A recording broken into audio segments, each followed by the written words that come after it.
Assalamualaikum warahmatullahi wabarakatuh. Waalaikumsalam. Salam sejahtera bagi kita semua.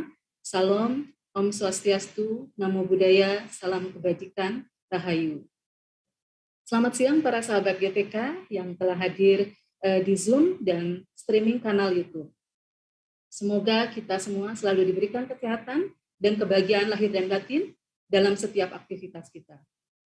Senang sekali saya Neneng Kadaria dapat menemani Bapak dan Ibu sekalian selama kurang lebih 2 jam ke depan dalam acara webinar implementasi kurikulum Merdeka dan platform Merdeka Mengajar seri kelima dengan topik pembahasan asesmen pembelajaran. Sahabat GTK di seluruh Indonesia, seri webinar implementasi kurikulum Merdeka dan platform Merdeka Mengajar ini diselenggarakan dalam rangka mendukung satuan pendidikan yang akan mengimplementasikan kurikulum Merdeka secara mandiri melalui pembahasan berbagai topik dan praktik baik kurikulum Merdeka. Seri webinar implementasi kurikulum Merdeka dan platform Merdeka Mengajar telah berjalan 4 seri yang setiap episodenya mengupas topik secara mendalam dengan mengundang para narasumber-narasumber yang luar biasa. Pada webinar implementasi kurikulum Merdeka dan platform Merdeka Mengajar seri 5 ini, kita akan membahas tentang asesmen pembelajaran. Para sahabat GTK, pertama-tama izinkan saya menyapa keynote speaker dan para narasumber pada webinar seri kelima ini. Yang terhormat, PLT Kepala Pusat Kurikulum dan Pembelajaran Kemendikbudristek, Bapak Zulfikri Anas. Selamat siang, Pak Zul. Selamat siang, Bu Neneng. Apa kabar, Pak? Alhamdulillah kabar baik. Bu Neneng, apa kabar? Alhamdulillah, ya baik juga, Pak. Ya, Terima kasih Bapak Ibu Pak semua Kapus sudah hadir pada webinar ini di tengah kesibukan Bapak yang sangat padat ya Pak untuk nanti memberikan arahan kepada kami semua. Kemudian yang kami hormati para narasumber, pertama ada Bapak Setio Iswoyo selaku tim penulis panduan pembelajaran Puskurjar Kemendikbudristek. Selamat siang Pak Iswoyo. Selamat siang Bu Neneng. Apa kabar? Baik, alhamdulillah sehat. Alhamdulillah, Kemudian Bu Neneng ya. juga demikian dan seluruh sahabat GTK. Iya, baik. Terima kasih Pak Is. Sama-sama. Selanjutnya, sahabat GTK, narasumber kita yang kedua adalah Mbak Khariza Nararia, selaku tenaga ahli teknologi Kemendikbudristek. Selamat siang Mbak Khariza, apa kabar? Selamat siang, Neneng. Selamat siang Bapak Ibu sahabat GTK. Baik, baik Ibu. Ibu apa kabar Bu? Baik, terima kasih juga Mbak Khariza. Terima kasih sudah bergabung Mbak dalam webinar ini. Dan narasumber kita yang ketiga adalah Bapak Win Darmansyah, guru SMKN 1 Palembang. Selamat siang Pak Win, apa kabar? Selamat siang Ibu, kabar baik. Ibu gimana kabarnya siang ini? Baik, ya baik juga Pak Win ya. Terima kasih Pak Win sudah hadir di webinar ini. Dan selanjutnya sapaan hangat kami tujukan kepada sahabat GTK yang kami hormati, Kepala Dinas Pendidikan Provinsi dan Kabupaten Kota, Kepala Sekolah, Guru, Pengawas, Penilik, Tenaga Kependidikan, Pemerintah Daerah, serta rekan-rekan yang kami banggakan. Selamat datang pada webinar seri kelima ini. Sahabat GTK, mari kita mulai webinar ini dengan mendengarkan lagu Kebangsaan Indonesia Raya. Mohon kepada seluruh hadirin dapat duduk tegak dengan sikap sempurna.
Hadirin dapat menyesuaikan kembali ke posisi semula.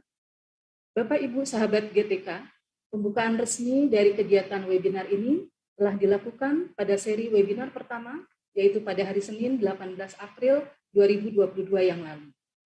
Sehingga kita akan langsung masuk pada susunan acara. Izin mengingatkan kepada seluruh peserta webinar untuk tidak menggunakan kolom chat sebagai bukti kehadiran, karena nanti panitia akan mengirimkan link daftar hadir. Acara selanjutnya yaitu penyampaian arahan oleh keynote speaker kita untuk webinar seri 5 ini tentang asesmen pembelajaran yang akan disampaikan oleh PLT Kepala Pusat Kurikulum dan Pembelajaran Kemendikbudristek Bapak Zulfikri Anas MED. Kepada yang terhormat Bapak Zulfikri, kami persilakan. Baik, terima kasih Bu Neneng. Bismillahirrahmanirrahim. Assalamualaikum warahmatullahi wabarakatuh.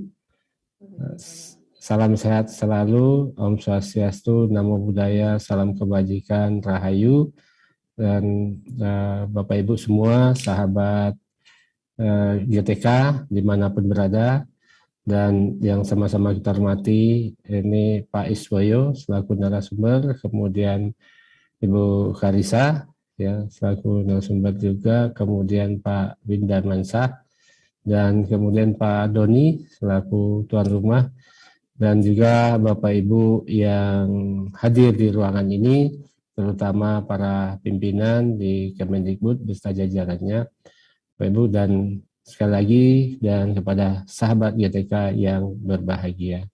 Pertama-tama mari kita bersyukur kehadirat Allah Subhanahu wa Ta'ala, Tuhan yang Maha Kuasa, yang telah mempertemukan kita di ruangan ini dari Sabang sampai Merauke. Ya, kita tidak kebayang ya bisa mengumpulkan dari Sabang sampai Merauke, dan ternyata di saat ini bisa.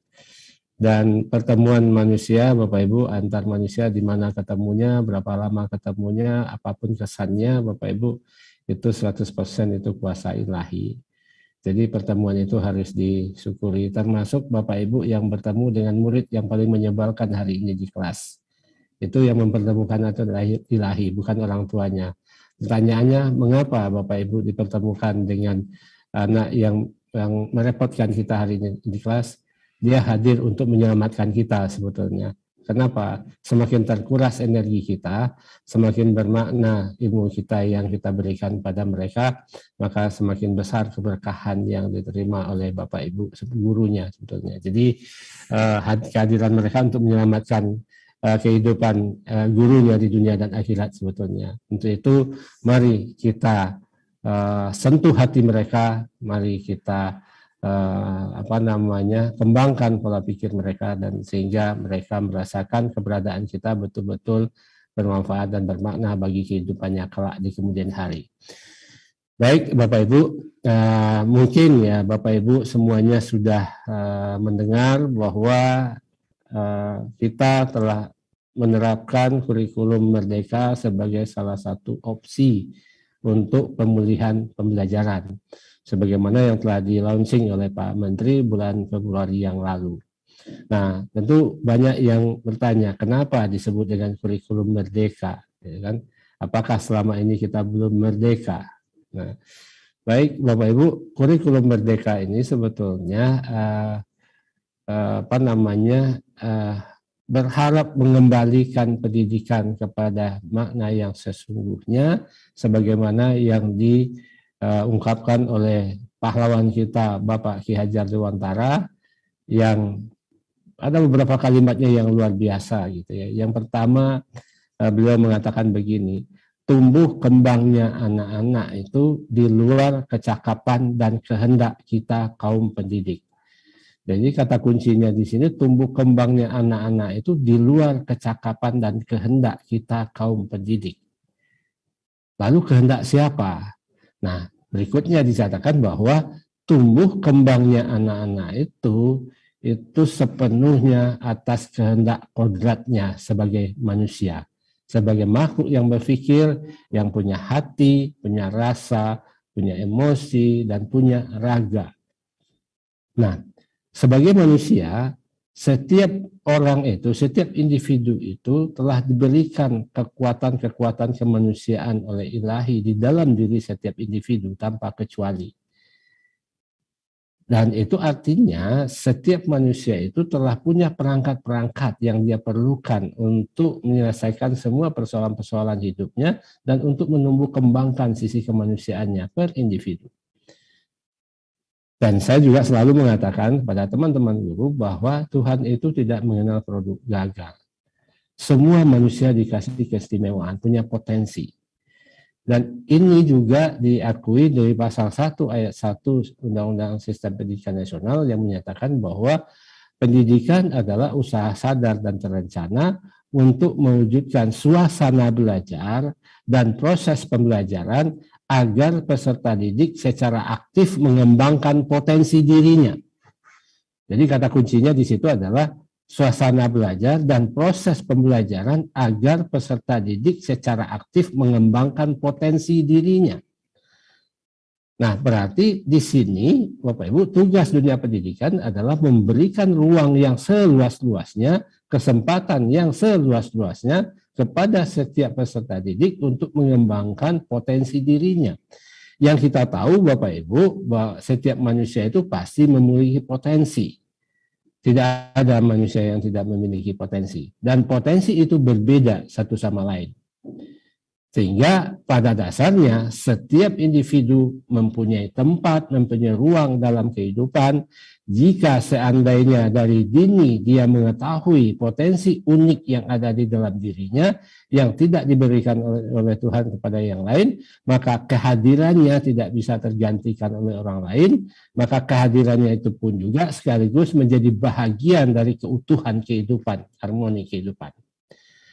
Jadi kalau kita belajar misalnya tata surya planet dan masing-masing planet mempunyai orbit masing-masing sehingga tidak terjadi tabrakan satu sama lain, jadi terjadi harmoni, begitu juga kehidupan manusia sebetulnya.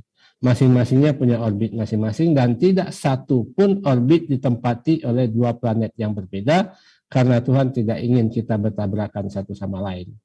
Nah, demikian juga manusia, bahwa setiap individu manusia itu punya orbitnya masing-masing, dan jika dia bisa mengembangkan itu sejak dini, maka kehadirannya itu menjadi bahagian dari harmoni kehidupan secara keseluruhan, dan tidak akan terjadi benturan satu sama lain. Yang terjadi adalah kolaborasi satu sama lain. Nah, ini yang yang dirintis oleh Ki Hajar Dewantara, bahwa beliau mengatakan bahwa kemerdekaan pendidik baik peserta didik hendaklah diberikan kepada cara mereka berpikir. Dan yang jadi persoalan di sini Bapak Ibu, bahwa cara mereka berpikir itu berbeda-beda.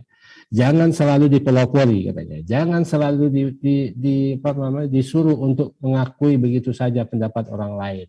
Tapi berikanlah ruang, berikanlah kesempatan, berikanlah peluang bagi mereka untuk mengembangkan pengetahuan sendiri dengan cara berpikir sendiri, dengan cara mereka masing-masing.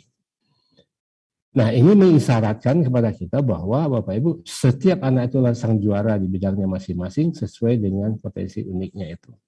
Nah, yang jadi persoalan selama ini dalam dunia pendidikan adalah dalam proses pembelajaran terutama, anak itu lebih dalam posisi sebagai konsumen, menerima materi yang sama, dengan cara yang sama, tugas-tugasnya sama, alat penilaian yang sama, bahkan sumber belajarnya pun sama. Dan ini akan menjadi membelenggu bagi anak-anak sebetulnya. Dia harus menyeragamkan pola pikirnya dari Sabang sampai Merauke. Anak-anak harus seragam cara berpikirnya. Nah, ternyata cara pembelajaran seperti itu hanya cocok untuk beberapa anak saja, atau mungkin satu anak saja. Sehingga di dalam satu kelas anak itu, Bapak Ibu, yang selama ini kita kenal juaranya hanya 1. Atau paling banyak itu juaranya hanya 10. Gitu kan? Yang 10 ini anak yang unggul, dan 30, yang 20 yang lain tidak unggul.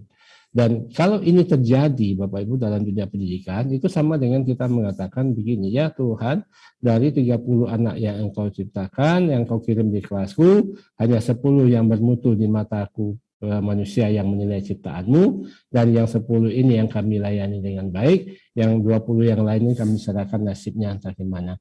Nah, artinya di sini Bapak Ibu, saya bilang, ini ada semacam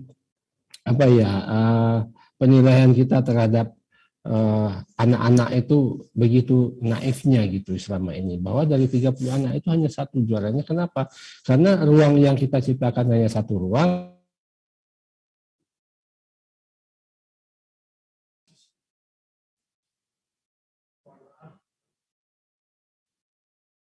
Pak Kapus, suaranya hilang Pak Zul.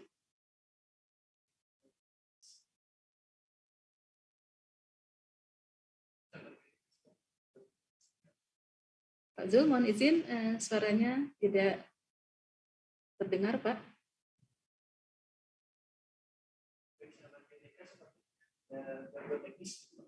Ya. Ya, sudah. Terlempar ya. Oke, baik. Ya. Oke, sampai di mana tadi? Jadi artinya anak-anak itu sebetulnya semuanya punya potensi unik dan semuanya sang juara di bidangnya masing-masing. Nah, ini terkait dengan asesmen gitu ya.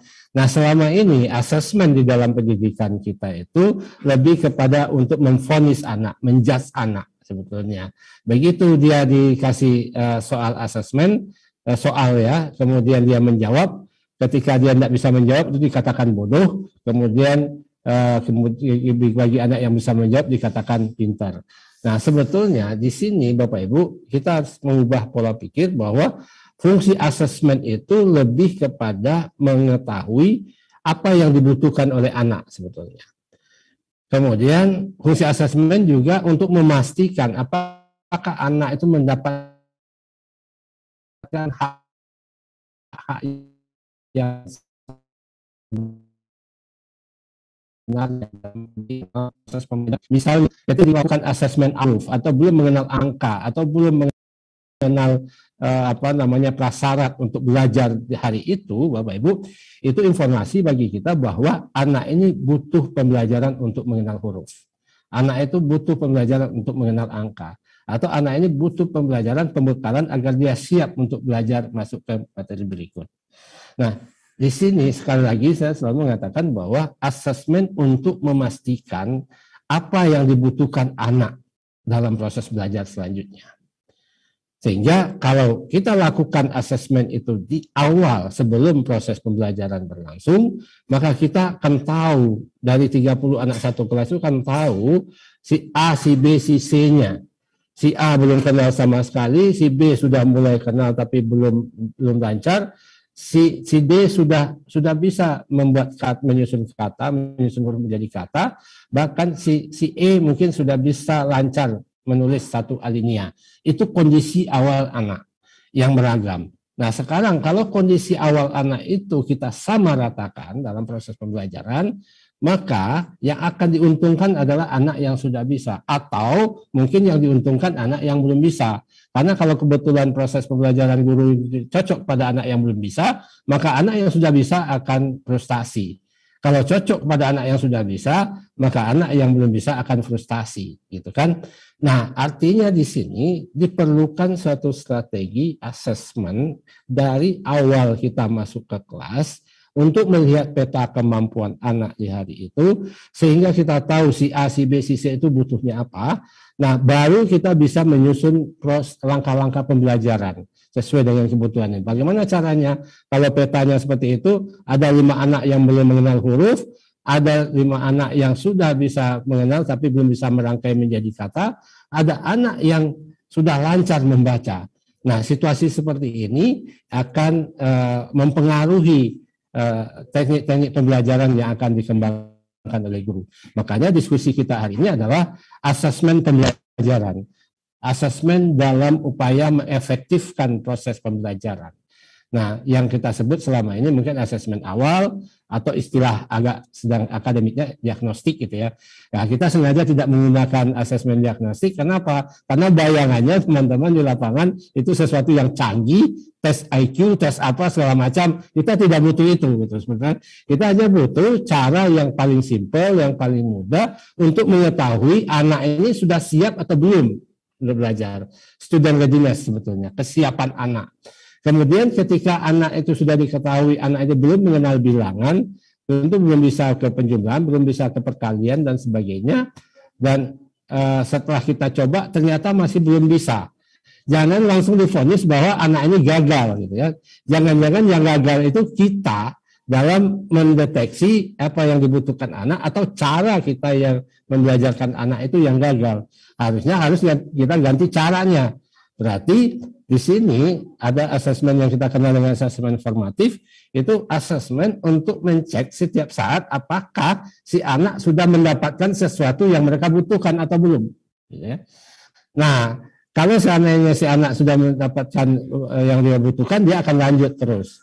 Kalau anak belum mendapatkan apa yang mereka butuhkan, kita cari lagi cara terus. Nah, ini membutuhkan waktu, energi, dan itu memang. Tetapi yakinlah Bapak Ibu, kalau penyakit anak itu sudah ketemu dari awal, dan kita sudah atasi dari awal, kemudian terus dia berkembang, kemudian terus saja, dan asesmen kita lakukan terus untuk memperbaiki kualitas pembelajaran, sampai di akhir semester, Bapak Ibu tidak akan ada anak yang mengalami ketertinggalan belajar.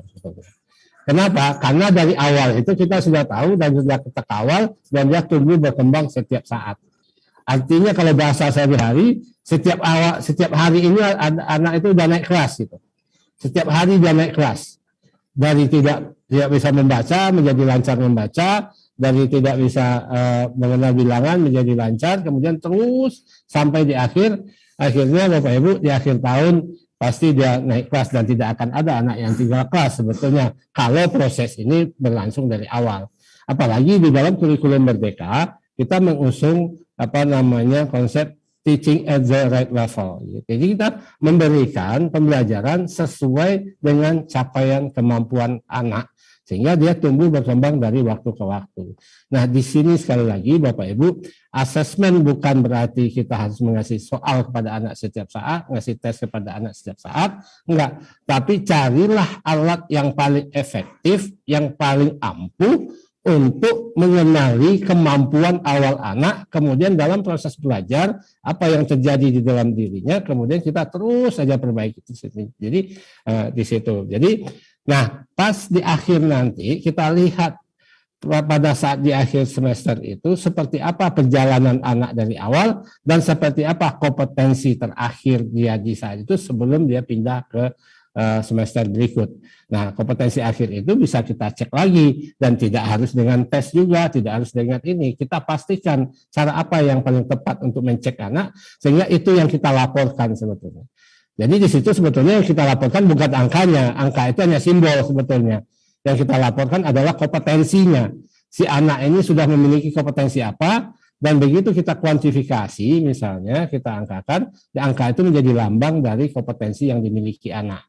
Nah, pertanyaannya Bapak Ibu, kalau selama ini kita mengisi rapor, duluan mana angka dengan deskripsinya? Nah, biasanya pada umumnya duluan angkanya dijumlahkan dulu di rata-rata, baru dapat satu angka, baru dideskripsikan. Nah, itu namanya mengarang gitu ya. Nah, jadi kalau kita bicara bilangan sebagai lambang, kita harus paham isinya dulu, baru lambangnya. Misalnya, ketika kita mengatakan 5 botol, 5 rumah, 5 mobil, 5 pohon, 5 ini. Nah, kita tahu jumlahnya 5 pohon itu baru kita lambangkan 5. Nah, artinya kalau kita menggunakan angka, Bapak Ibu, itu hanyalah lambang dari sebuah entitas, sebuah isi, maka saya sebetulnya duluan deskripsinya baru angkanya mestinya. Jadi sehingga kita menggambarkan anak telah menguasai ini, menguasai ini, bila dibandingkan dengan keseluruhan, maka dia telah menguasai 80% dari keseluruhan, maka angkanya 80, dan begitu keluar angkanya, deskripsinya langsung sebetulnya. Nah, ini yang perlu dikembangkan nanti Pak Is itu akan mengulas lebih jauh tentang bagaimana secara teknisnya, tapi kemudian tadi Bu Harisa dan juga Pak Windar Mansah akan berbagi pengalaman praktik baiknya bagaimana melakukan penilaian yang sesungguhnya, asesmen yang sesungguhnya dalam proses pembelajaran. Jadi sekali lagi Bapak Ibu, silakan mengikuti diskusi sampai ke depan dan mudah-mudahan diskusi ini bisa mengingatkan kita bahwa asesmen adalah cara kita untuk memastikan bahwa setiap anak mendapatkan hak-hak pendidikannya yang sebenarnya. Sehingga itu bukan alat untuk memvonis anak, apalagi untuk menjadikan alat untuk mengatakan anak naik tidak naik. Jadi asesmen lebih kepada membantu kita sebagai guru untuk menentukan pembelajaran yang paling efektif yang dibutuhkan oleh anak sesuai dengan hasil asesmen yang kita lakukan. Makanya di sini PAIS itu adalah bagian dari tim penulis panduan PPA ya, panduan pembelajaran dan asesmen. Nah di situ asesmen itu menjadi katalisator sebetulnya untuk meningkatkan efektivitas proses pembelajaran, bukan untuk vonis, bukan untuk mendapatkan angka, tetapi lebih kepada untuk memastikan bahwa pelayanan kita betul-betul bermanfaat dan bermakna kepada anak, dan itu juga salah satu bentuk pertanggungjawaban kita kepada anak dan kepada ilahi, bahwa sebagai guru kita betul-betul memahami kebutuhan mereka. Sebagai guru kita betul-betul memahami apa yang mereka butuhkan untuk kehidupannya, dan sebagai guru betul-betul kita menjadi pendamping bagi anak-anak yang memang butuh dampingan. Mudah-mudahan dengan cara seperti itu Bapak Ibu, setiap denyut nadi perkataan dan pori-pori yang ada di sekujur tubuh kita itu akan menjadi pintu keberkahan yang mengalir sampai kapanpun tanpa henti walaupun kita telah tiada. Nah, disinilah Bapak Ibu, dan sekali mungkin terakhir saya mengatakan bahwa sebetulnya kita tidak diberikan hak oleh Tuhan untuk menilai orang lain sebetulnya. Kita diberikan oleh Tuhan untuk menilai diri kita sendiri. Jadi asesmen dalam proses pembelajaran ini adalah untuk menilai seberapa efektif guru mendampingi anak sehingga anak betul-betul merasakan pendidikan itu dunia yang bermanfaat, dunia yang dirindukan, dan apa yang dia dapatkan selama bersampingnya bersama Bapak Ibu, mereka betul-betul mendapatkan yang bermanfaat bagi dirinya. Untuk itu selamat berdiskusi Bapak Ibu, selamat mendalami dari para narasumber yang luar biasa ini ya. Mudah-mudahan kita mendapatkan sesuatu yang berharga, dan sehingga Bapak Ibu bisa menjalankan tugas sebagai pendidik. Dan yang perlu diingat lagi bahwa dunia pendidikan itu sepenuhnya milik anak-anak, maka kitalah yang harus masuk ke dunia mereka, bukan mereka yang ditarik ke dunia kita. Karena bagaimanapun dunia kita adalah dunia masa lalu, sementara dunia mereka adalah dunia masa depan. Untuk itu kita harus terus mengasah diri kita, mengasah pikiran kita, dan terutama dalam asesmen. Jangan salah keliru lagi, jangan keliru lagi bahwa asesmen bukan untuk mengumpulkan angka anak, tetapi untuk memastikan bahwa si anak itu mendapatkan layanan terbaik sesuai dengan apa yang mereka butuhkan. Barangkali itu sebagai pengantar dari saya, dan lebih kurang mohon maaf. Wabillahi taufiq wal hidayah. Wassalamualaikum warahmatullahi wabarakatuh. Selamat berdiskusi. Terima kasih. Saya kembalikan ke Bu Neneng sebagai moderator. Terima kasih.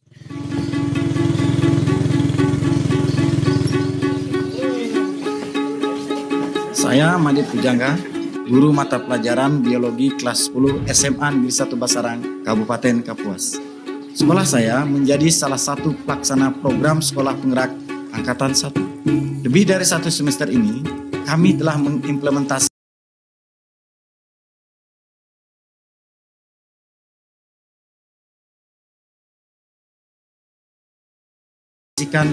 kita mengenal kompetensi dasar. Nah, dalam kurikulum Merdeka ini, kita menggunakan capaian pembelajaran yang lebih sederhana dan lebih nyaman. Melalui komunitas belajar, kami diberikan kepercayaan dan kemerdekaan untuk mendesain kurikulum operasional tingkat satuan pendidikan, menentukan tujuan dan desain pembelajaran yang dibutuhkan oleh para murid. Terima kasih, Bapak.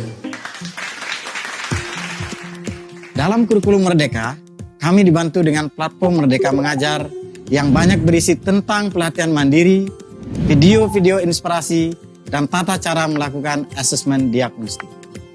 Saya telah melakukan asesmen diagnostik kepada murid-murid sampai dengan tahap analisis. Data kondisi literasi dan numerasi, gaya belajar, serta minat para murid saya gunakan untuk mendesain pembelajaran.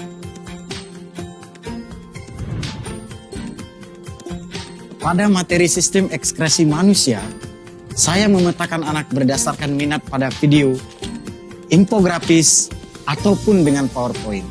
Saya mengajak anak-anak berdiskusi kelompok untuk mendapatkan informasi dari berbagai sumber.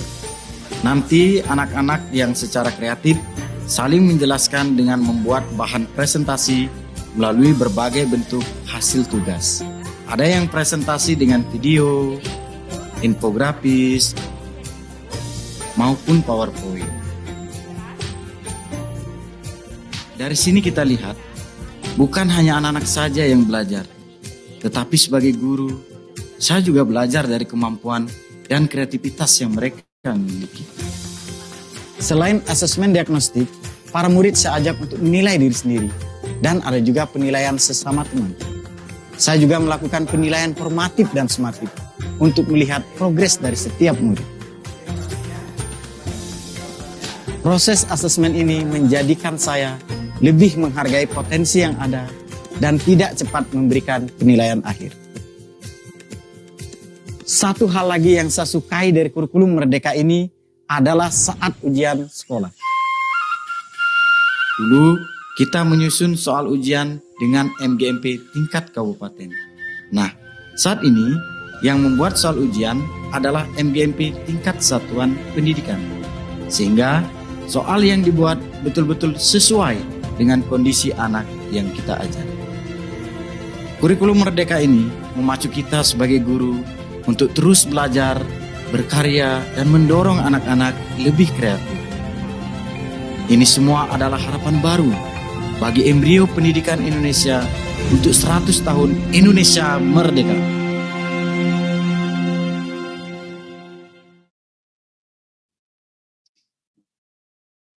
Sahabat GTK sekalian, serial webinar implementasi kurikulum Merdeka dan platform Merdeka Mengajar telah dilaksanakan sejak bulan April 2022. 4 seri webinar sebelumnya membahas mengenai filosofi kurikulum Merdeka, struktur kurikulum Merdeka, kurikulum operasional satuan pendidikan, dan capaian pembelajaran.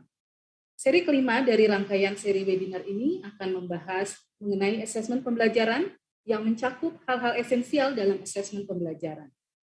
Sebelum saya mengundang para narasumber untuk memaparkan lebih lanjut mengenai asesmen pembelajaran dan pemanfaatan platform Merdeka Mengajar, saya ingin menyapa kembali sahabat GTK yang telah hadir baik di Zoom webinar dan pada kanal YouTube.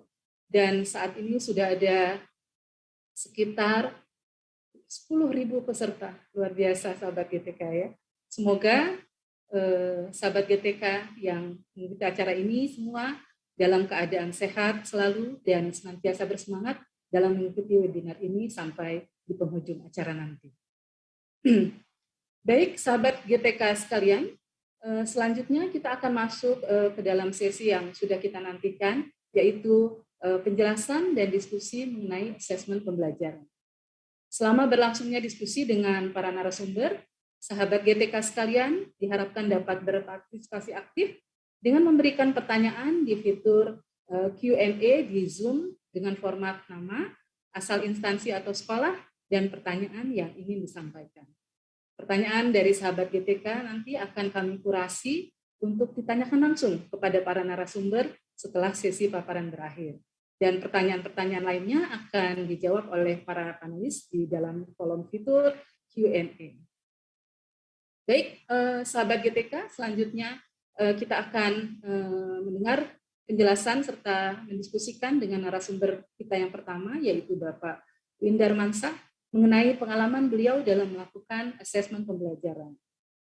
Halo Pak Win. Halo Ibu. Ya, terima kasih masih bersama kita.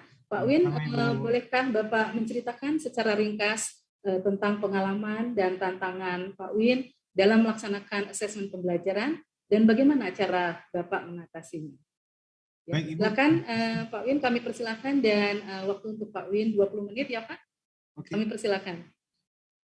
Baik Ibu Neneng, terima kasih atas kesempatannya. Assalamualaikum warahmatullahi wabarakatuh. Selamat siang, salam sejahtera bagi kita semua.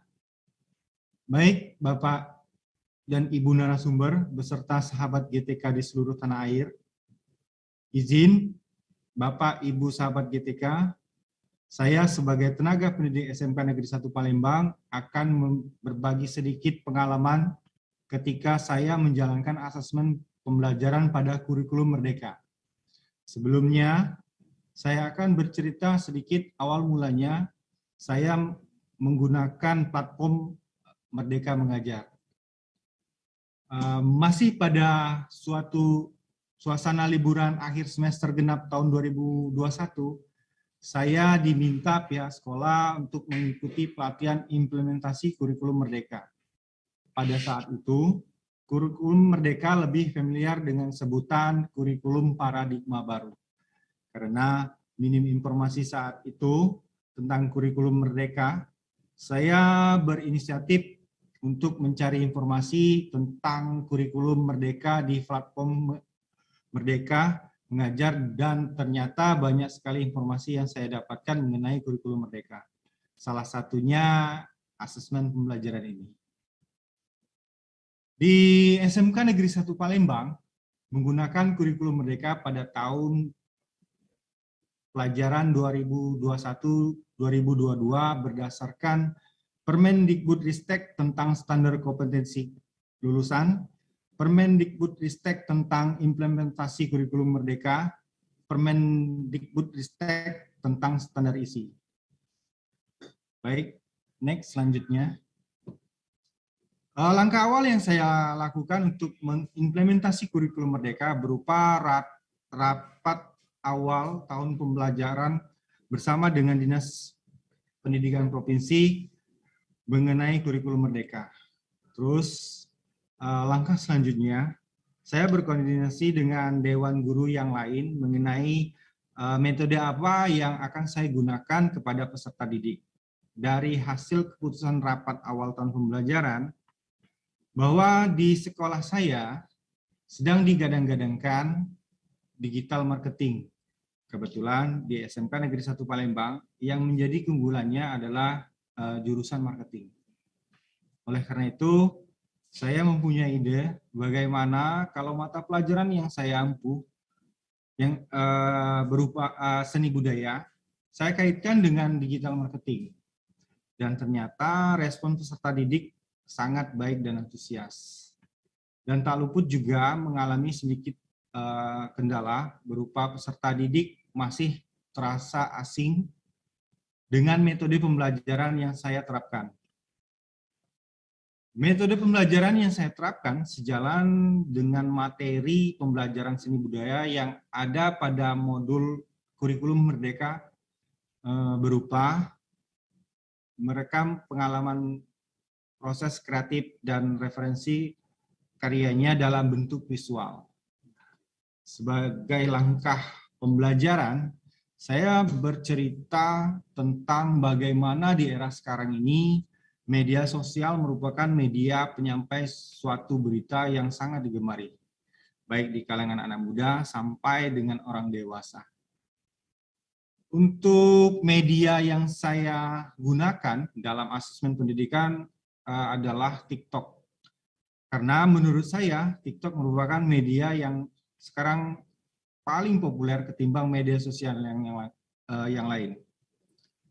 Oke. Kembali ke materi pembelajaran, saya mengarahkan siswa untuk berpikir kreatif dan bebas menentukan ide kreatif apa yang ada dalam pemikiran mereka. Oke, selanjutnya di slide 3. Nah, di situ ada asesmen awal pembelajaran. Oke, sebagai proyek awal sederhana saya berupa pengenalan profil diri mereka, bagaimana cara mereka berekspresi dan berbicara mereka masing-masing di depan kamera, dan saya minta mereka untuk merekod dan diupload ke media sosial yaitu TikTok. Kenapa saya mulai dari pengenalan profil diri mereka? Karena disinilah saya tahu karakter peserta didik seperti apa dan tingkat kemampuan mereka dalam memahami materi yang saya berikan. Oke, di situ ada video yang pertama. Video pertama, salah satu peserta didik tampak sangat kurang percaya diri dalam berekspresi di depan kamera.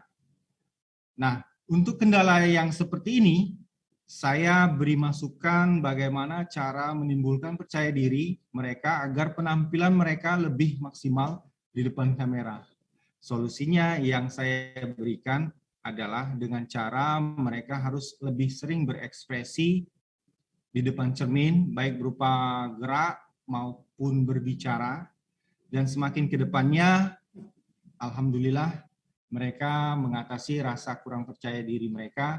Dari sesi inilah saya bisa melihat karakter dan ide kreatif mereka. Oke, lanjut di slide keempat.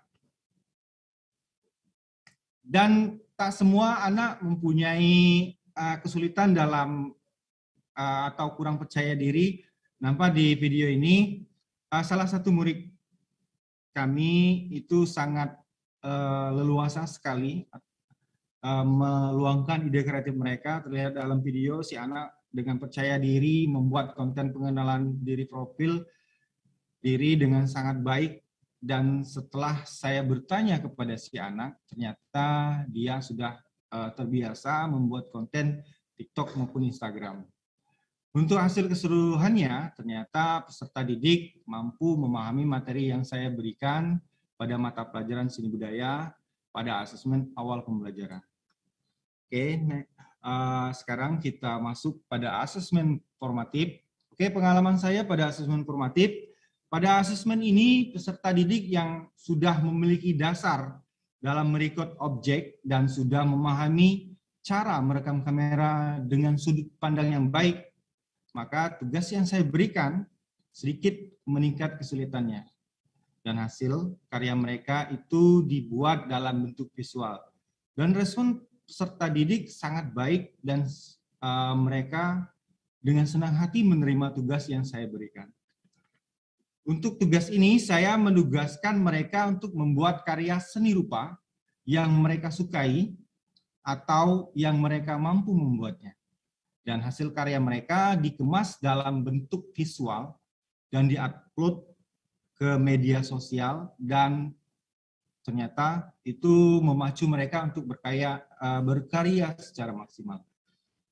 Tujuan saya agar mereka mengupload karya mereka di media sosial TikTok agar karya mereka bisa dilihat oleh banyak orang dan mendapat respon dari orang atau netizen yang melihat karya mereka di media sosial berupa TikTok.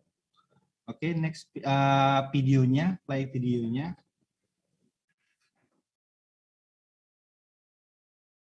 Ya, di video ini terlihat peserta didik sudah sangat memahami angle kameranya seperti apa, cara sudut pandang mereka merekamnya seperti apa, dan karya seni rupa yang mereka kuasai telah mereka tuangkan dalam karya mereka.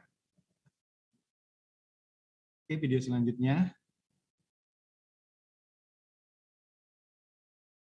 Ya, di sini juga anak-anak sudah memahami apa yang saya berikan pada mereka tugas. Ya.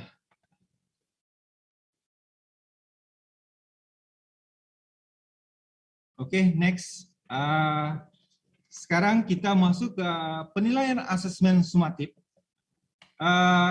Di asesmen ini, saya mempunyai ide bagaimana kalau mengkolaborasikan antara mata pelajaran seni budaya dan proyek penguatan profil Pancasila dan budaya kerja.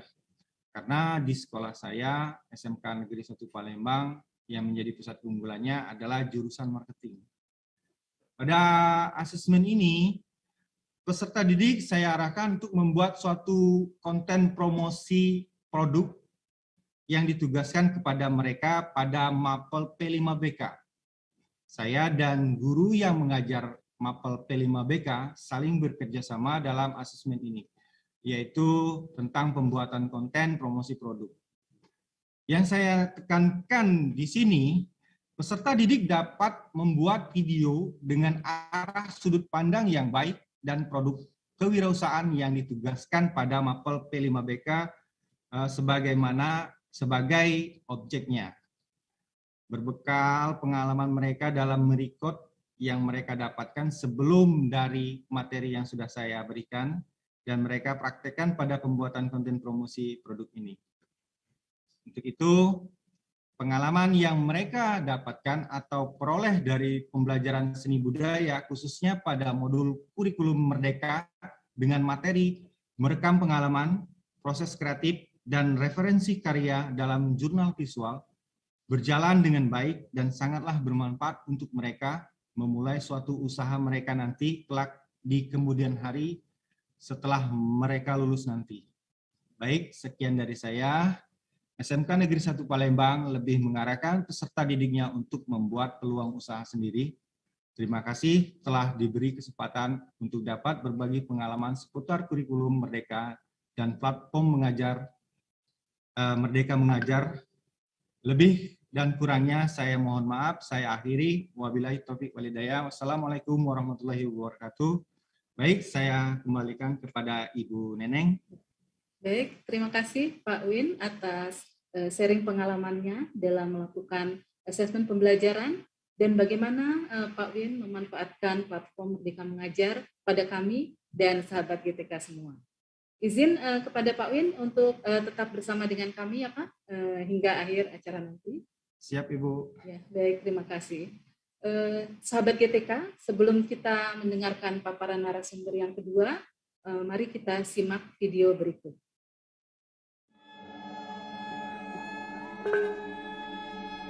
Om Swastiastu.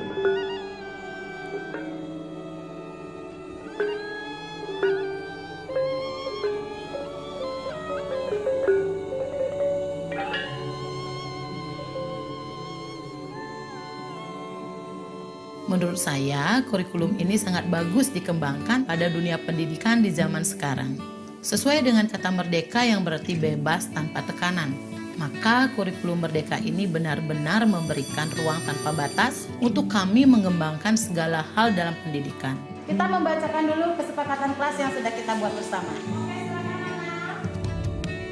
Kami, para guru, bisa mendalami karakteristik setiap anak.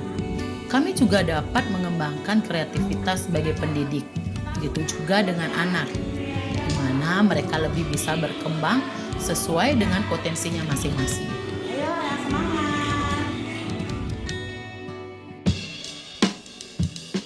Di dalam komunitas belajar, kami juga dapat melihat dan menyesuaikan metode mengajar berdasarkan kemampuan setiap anak, sehingga mereka berada di jalur yang tepat. Yang menulis bisa dengan menulis, menggambar dengan menggambar, atau perpaduan antar keduanya. Semua bisa terwadahi. Di samping itu, di dalam kurikulum Merdeka ini, kami dimudahkan dengan platform Merdeka Mengajar. Kami sangat terbantu terutama dalam asesmen murid. Platform Merdeka Mengajar ini memudahkan analisa diagnostik literasi dan numerasi dengan cepat, sehingga kami dapat menerapkan metode mengajar yang paling tepat kepada murid sesuai hasil asesmen tersebut.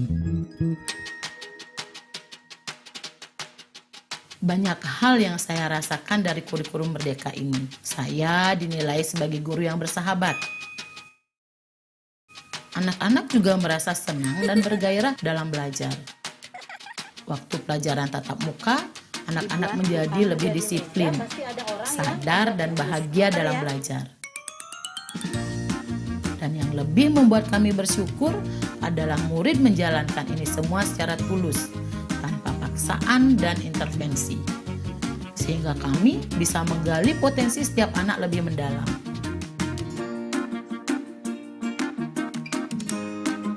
Pembelajaran melalui kegiatan proyek dalam kurikulum Merdeka memberikan kesempatan yang luas kepada peserta didik untuk secara aktif mengeksplorasi isu-isu aktual untuk mendukung pengembangan karakter dan kompetensi profil pelajar Pancasila. Di kelas saya, anak-anak saya minta untuk berkolaborasi bersama orang tuanya dalam kegiatan belajar bersama. Misalnya proyek Kolak Manis, singkatan dari Kolaborasi Kreasi Makanan Indonesia. Dengan proyek kolaborasi atau belajar bersama ini, harapan kami adalah murid bisa lebih dekat dengan orang tua. Kedekatan antara orang tua dan murid harus kita bangun, karena sangat penting dan memiliki pengaruh yang besar dalam proses pendidikan. Bahkan murid kami juga suka mengantarkan hasil makanan ke murid lain. Hal ini sangat bagus dalam menumbuhkan sifat empati dan toleransi untuk mewujudkan profil pelajar Pancasila. Semoga semakin banyak materi dan modul ajar serta video-video di platform Merdeka Mengajar yang bisa mendukung kami sebagai guru. Dan semoga kurikulum Merdeka bisa diterapkan di seluruh Indonesia.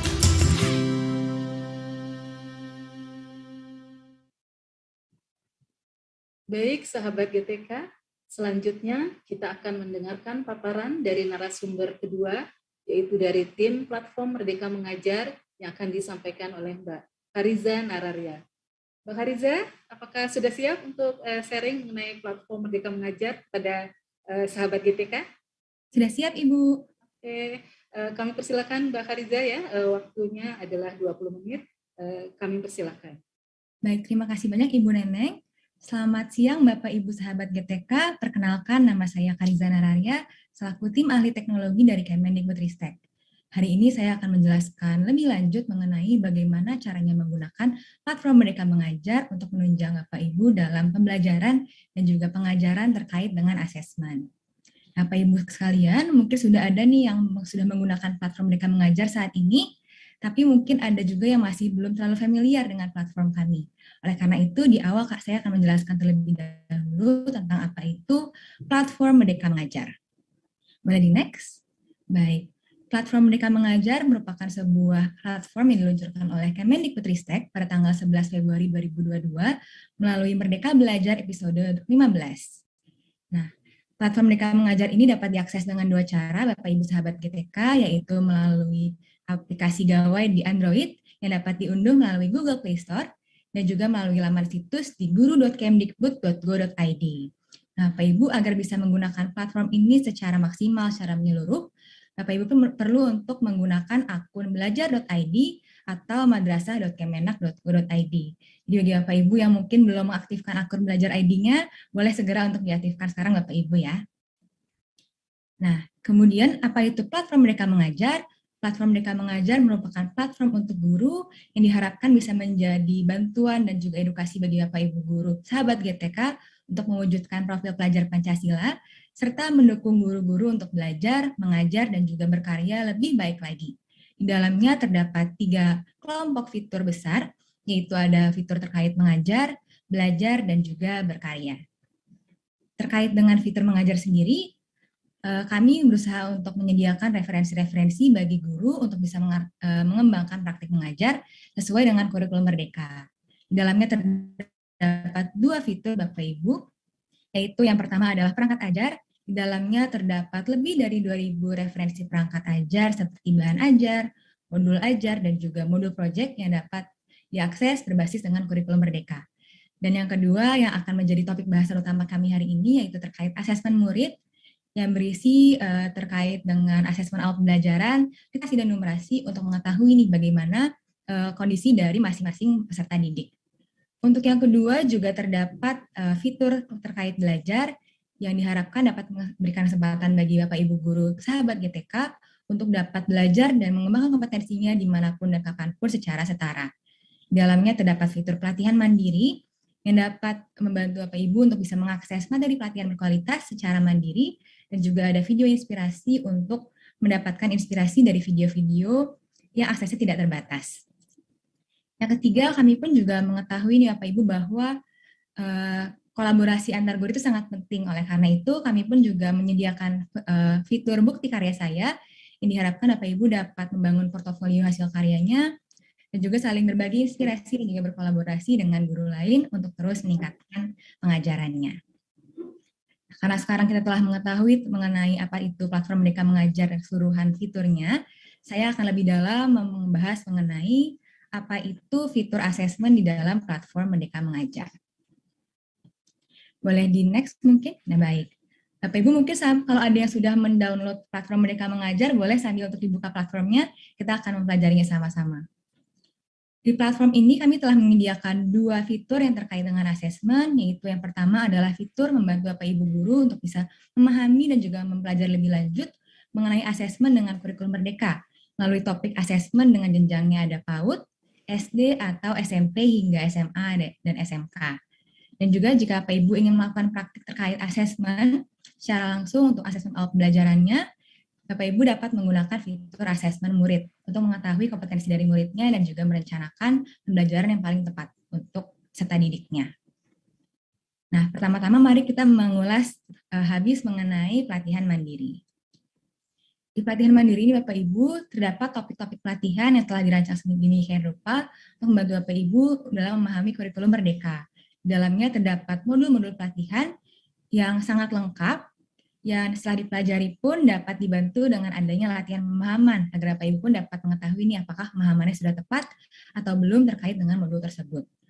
Ketika sudah menyelesaikan modulnya, Bapak Ibu pun juga diharapkan untuk bisa melakukan cerita reflektif untuk dapat merefleksikan di bagaimana pembelajaran yang didapatkan di PMM ini dapat dikaitkan dengan pengajaran sehari-harinya, dan jika sudah menyelesaikan topiknya pun juga diharapkan dapat melakukan aksi nyata agar Bapak Ibu pun dapat menerapkan materi pembelajaran di topik pelatihan ini secara nyata langsung ke pengajaran sehari-hari. Dalam pelatihan mandiri ini terdapat topik-topik yang terkait dengan kurikulum Merdeka, yaitu topik Merdeka Belajar, kurikulum, perencanaan pembelajaran. Tapi hari ini kita akan berfokus kepada topik asesmen ya Bapak Ibu, yang topiknya itu mengupas habis mengenai bagaimana mempelajari ragam asesmen dan juga bagaimana penerapan asesmen yang dapat menunjang pembelajaran peserta didik. Bukan untuk menilainya, tapi untuk bagaimana kemudian menggunakan hasilnya untuk membantu peserta didik berkembang. Tapi meskipun kita akan berfokus ke topik asesmen ini, Bapak Ibu, saya tetap merekomendasikan untuk mengikuti alur pembelajaran yang ada di slide selanjutnya, di mana Bapak Ibu tetap direkomendasikan untuk mempelajari topik-topiknya sesuai dengan alur yang ada, yaitu melalui pembelajaran topik Merdeka Belajar terlebih dahulu, kemudian belajar topik kurikulum, dan topik perencanaan pembelajaran, baru kemudian pelajari topik asesmen, supaya nantinya materinya tetap sudah menyeluruh pemahamannya, seperti itu. Mungkin boleh next. Nah, saat ini saya akan menunjukkan secara langsung bagaimanakah cara membuka fitur latihan mandiri di platform Merdeka Mengajar. Baik, ini adalah tampilan dari beranda platform Merdeka Mengajar. Bapak Ibu, boleh sambil kita buka sama-sama ya Bapak Ibu untuk platformnya.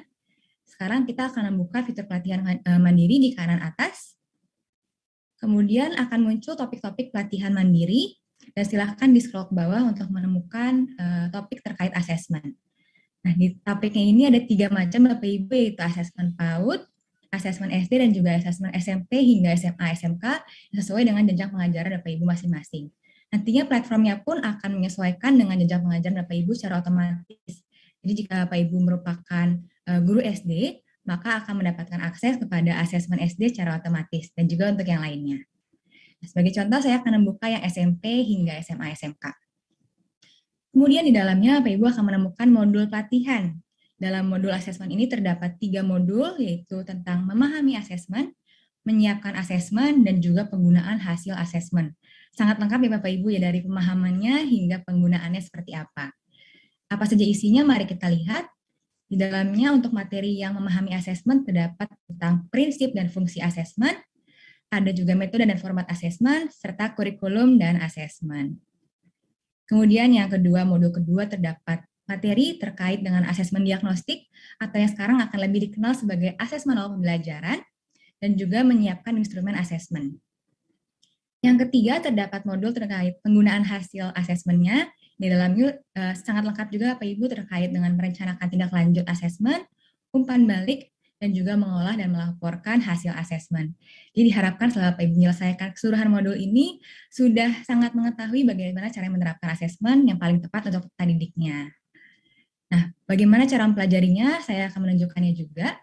Boleh Bapak Ibu klik per modulnya, dan nanti pun bisa mendapatkan informasi lengkap mengenai masing-masing modul, hingga langkah penyelesaiannya, dan juga dapat melihat adanya video pembelajaran yang dapat diakses seperti ini, yang dapat kemudian dimainkan oleh Bapak Ibu. Ada juga pelatihan dalam bentuk dokumen yang dapat diakses juga seperti ini, contohnya adalah contoh pertanyaan refleksi. Dan setelah menyelesaikan aktivitasnya, Bapak Ibu dapat mengisi latihan pemahaman untuk mengeceknya apakah sudah tepat pemahamannya. Mungkin kalau ada yang masih salah, Bapak Ibu boleh sekali untuk diulang belajarnya. Jadi pemahamannya sudah pasti tepat, Bapak Ibu ya, Bapak Ibu sahabat GTK sekalian. Kemudian setelah itu juga disarankan untuk mengisi cerita reflektif agar Bapak Ibu dapat mengetahui nih bagaimana caranya mengembangkan diri sesuai dengan materi yang telah dipelajari sebelumnya terkait dengan asesmen ini.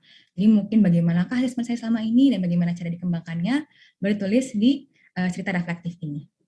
Ketika sudah menyelesaikan semua materi, Bapak Ibu dapat menyelesaikan post-testnya. Dan tentu saja ketika sudah menyelesaikan semua modulnya, ketiganya dapat mengerjakan aksi nyatanya. Jadi seharapannya setelah mengetahui mengenai asesmen secara nyata, secara lengkap, Bapak Ibu pun dapat langsung melakukan praktiknya, mengaksikan nyatanya, dan dapat dibagikan juga di PMM ini, yang nantinya pun dapat dilihat juga oleh pengguna dari PMM lainnya.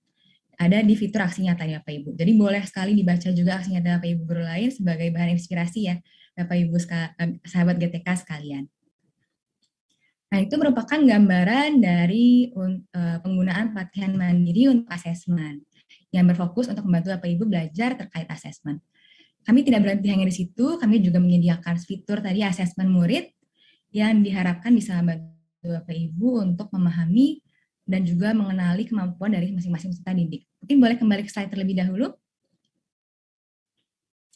Untuk terkait asesmen murid ini juga seperti yang tadi telah dibilang oleh Pak Zul, harapannya tidak untuk memvonis siswa, tapi justru untuk mengetahui bagaimanakah kemampuan siswa di awal pembelajaran, sehingga nantinya pun Bapak Ibu sahabat GTK dapat merencanakan pembelajaran yang paling tepat sesuai dengan kemampuan peserta didik, sehingga peserta didik pun dapat mengembangkan dirinya sesuai dengan potensi dirinya semaksimal mungkin.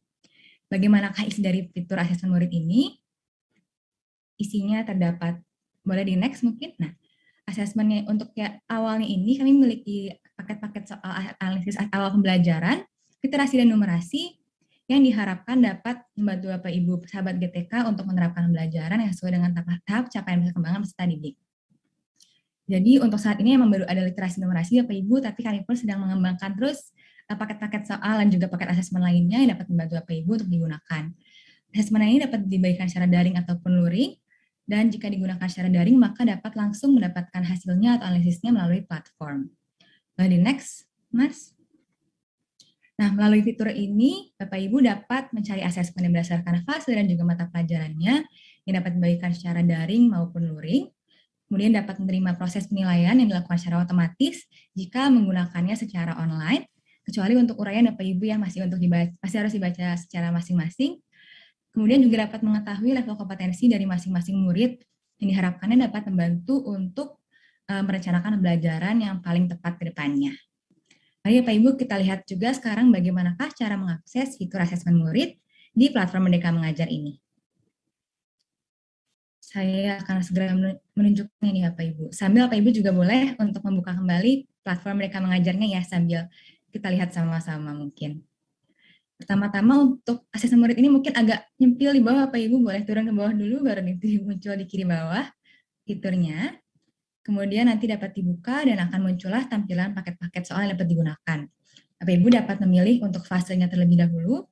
Saat ini sudah ada asesmen untuk fase A sampai fase F. Meskipun demikian masih belum ada yang fase fondasi. Tapi kami juga masih dalam proses melengkapinya Bapak Ibu ya. Diterapkan, kemudian juga dapat memilih numerasi dan literasi untuk mata pelajarannya. Tentu saja juga masih dalam proses pelengkapan untuk mata pelajaran lainnya. Diterapkan. Kemudian Bapak Ibu pun dapat memilih paket asesmen yang ingin digunakan. Contohnya untuk saat ini saya ingin menggunakan yang versi geometri Bapak Ibu ya, yang kelas geometri fase A. Kemudian akan muncullah mengenai bagaimana waktu pengerjaannya, jumlah soalnya, cakupan materinya secara lengkap untuk Bapak Ibu mengetahui kira-kira apakah yang diukur dari hal ini seperti itu. Mbak Hadiza, izin ya? Waktunya 5 menit lagi ya Mbak. Baik Ibu Neneng. Oke, silakan dilanjut. Baik, dan juga tujuan asesmennya yang saat ini adalah untuk awal pembelajaran Bapak Ibu ya, untuk namanya sudah berubah sekarang, dan juga ada komposisi paket soalnya. Jika Bapak Ibu ingin melihat juga seperti apa daftar soalnya juga bisa tinggal diklik daftar soalnya Bapak Ibu, dan kemudian dibaca. Mungkin jika memang tepat untuk mengukur apa yang ingin diukur Bapak Ibu, maka dapat digunakan. boleh diklik untuk pilihan gunakan asesmen ini. Bapak Ibu dapat memilih untuk membagikannya secara online dengan memberikan tautan pada murid dan juga secara offline untuk mengunduh dan juga mencetak soalnya. Pertama-tama saya akan menunjukkan cara untuk membagikan secara online Bapak Ibu. Kita boleh klik lanjut. Nah, maka akan muncul pilihan untuk membuat kelas baru ataupun memilih kelas tujuan. Membuat kelas baru mudah sekali, tinggal dituliskan nama kelas, tingkatan kelas, dan juga tahun ajaran. Namun karena saya sudah memiliki kelas-kelas, saya akan memilih kelas yang saya miliki, dan saya akan lanjut Bapak Ibu. Akan muncul pilihan buat tautan, dan nantinya boleh langsung diklik Bapak Ibu, dan akan muncullah tautan yang bisa dibagikan pada siswa melalui salin ataupun melalui WhatsApp juga Bapak Ibu ya langsung. Nah, nantinya jika Bapak Ibu ingin melihat bagaimanakah hasil analisisnya per siswa maupun per kelas, caranya mudah sekali. Kita tinggal kembali ke beranda dari pilihan asesmen, kemudian kita akan memilih pilihan asesmen saya. Nah, saya sendiri sudah memiliki banyak sekali nih kelasnya Bapak Ibu ya asesmennya, tapi sudah ada satu yang ada pilihan pengumpulannya. Nah, akan muncullah partisipasi murid dan juga analisis kelas. Seperti yang tadi sudah dibilang juga oleh Pak Zul, Pak Ibu, ini bukan untuk menilai sebenarnya ya, tapi untuk melihat bagaimanakah kecakapan siswa, kemampuannya, yang nantinya pun bisa menjadi rekomendasi untuk Bapak Ibu. Dapat dilihat apakah kompetensi siswanya mana yang sudah tercapai, atau mana yang belum tercapai, sehingga Bapak Ibu pun dapat memilih kira-kira seperti apakah intervensi atau pengajaran yang paling tepat ke depannya. Ada juga untuk analisis kelas Bapak Ibu, jadi dapat mengetahui level kemampuan siswa per kelas, yang tujuannya juga bukan untuk membandingkan siswa Bapak Ibu ya, tapi juga untuk mengetahui dan juga melakukan diferensiasi pembelian pengajaran Bapak Ibu. Jadi dapat memberikan pengajaran yang paling sesuai dengan kemampuan murid, sehingga nantinya pun murid juga dapat berkembang semaksimal mungkin sesuai kemampuannya, seperti itu. Jika saya sudah ada yang cakap, jadi nanti pun juga terlihat level-levelnya seperti Bapak Ibu. Nah, baik itu adalah untuk gambaran jika menggunakannya secara daring. Untuk penggunaan secara luring pun mudah sekali Bapak Ibu, tinggal menggunakan asesmen ini dan memilih pilihan offline. Lanjut unduh, dan kemudian Bapak Ibu akan mendapatkan berkas soalnya yang bisa diunduh dan juga dicetak, dan juga kunci jawabannya. Untuk kira-kira menilai nih, apakah kemampuan siswa seperti apa, dan juga bisa dilihat perkembangan siswanya juga seperti apa, seperti itu. Nah, itu adalah gambaran untuk penggunaan fitur asesmen di platform Merdeka Mengajar Bapak Ibu. Semoga dapat membantu Bapak Ibu untuk bisa melakukan asesmen pembelajaran yang paling tepat bagi siswa-siswinya di sekolah masing-masing. Nah, Bapak Ibu, jika mungkin masih ada yang merasa kebingungan mengenai apa itu platform Merdeka Mengajar dan kurikulum Merdeka, kami juga telah menyiapkan tautan penting yaitu Linktree _P Merdeka Mengajar yang dapat diakses untuk mendapatkan informasi lebih lanjut, dan juga ada fitur tanya jawab untuk kurikulum Merdeka ini. Nah, kami harapkan dengan adanya platform Merdeka Mengajar ini, Bapak Ibu dapat mendapatkan teman atau bantuan untuk kemudian bisa terus berkembang, terus memberikan pengajaran yang lebih baik lagi kepada siswa-siswinya di sekolah. Yang diharapkannya pun juga terus bisa berkembang menjadi individu yang semakin baik lagi untuk Indonesia juga. Sekian pemaparan dari saya Bapak Ibu terkait dengan platform Merdeka Mengajar. Semoga bermanfaat. Saya kembalikan kepada Ibu Neneng. Terima kasih banyak Bapak Ibu. Baik, terima kasih banyak Mbak Hariza atas paparannya yang sangat informatif ya, dan masih ada 1 menit tersisa ya, dan sangat menarik menurut saya. Ya, terima kasih sekali lagi. Dan silakan sahabat GTK untuk mempelajari fitur-fitur dalam platform Merdeka Mengajar secara bertahap sesuai dengan kebutuhan. Izin Mbak Hariza ya untuk tetap bersama dengan kami hingga akhir acara ini. Baik Ibu. Baik sahabat GTK, selanjutnya kita akan mendengarkan paparan dari narasumber kita yang ketiga, yaitu Bapak Setio Isoyo yang pasti akan sangat menarik. Ya, Pak Is akan menjelaskan mengenai hal-hal esensial pada asesmen pembelajaran. Halo Pak Is. Iya, suaranya Pak Is masih belum terdengar ini. Ya Bu Neneng, apa kabar? Sehat? Ya, baik, sehat Pak Is. Terima kasih masih standby ya Pak ya. Baik, Pak Is sudah siap ya Pak untuk memberikan pencerahan ya, kepada sahabat GTK terkait asesmen pembelajaran ya Pak. Kepada Pak Is kami persilakan dan waktunya 30 menit ya Pak untuk Bapak. Kami persilakan. Terima kasih Bu Neneng. Sekelompok siswa usia SMP dijadikan sebagai riset atas kemampuan mereka mengerjakan soal matematika. Ketika mereka menjawab benar, satu kelompok diberi komentar, kalian anak yang cerdas. Kelompok yang lain diberi komentar, kalian anak yang suka berusaha keras sehingga mampu menemukan cara-cara baru untuk mengerjakan soal ini. Minggu berikutnya, riset ini dilanjutkan, anak-anak diberi soal matematika, jumlahnya lebih banyak, terdiri dari soal yang mudah dan soal yang menantang, dan mereka diberi kebebasan untuk memilih soal mana saja yang akan dikerjakan dan berapapun jumlahnya.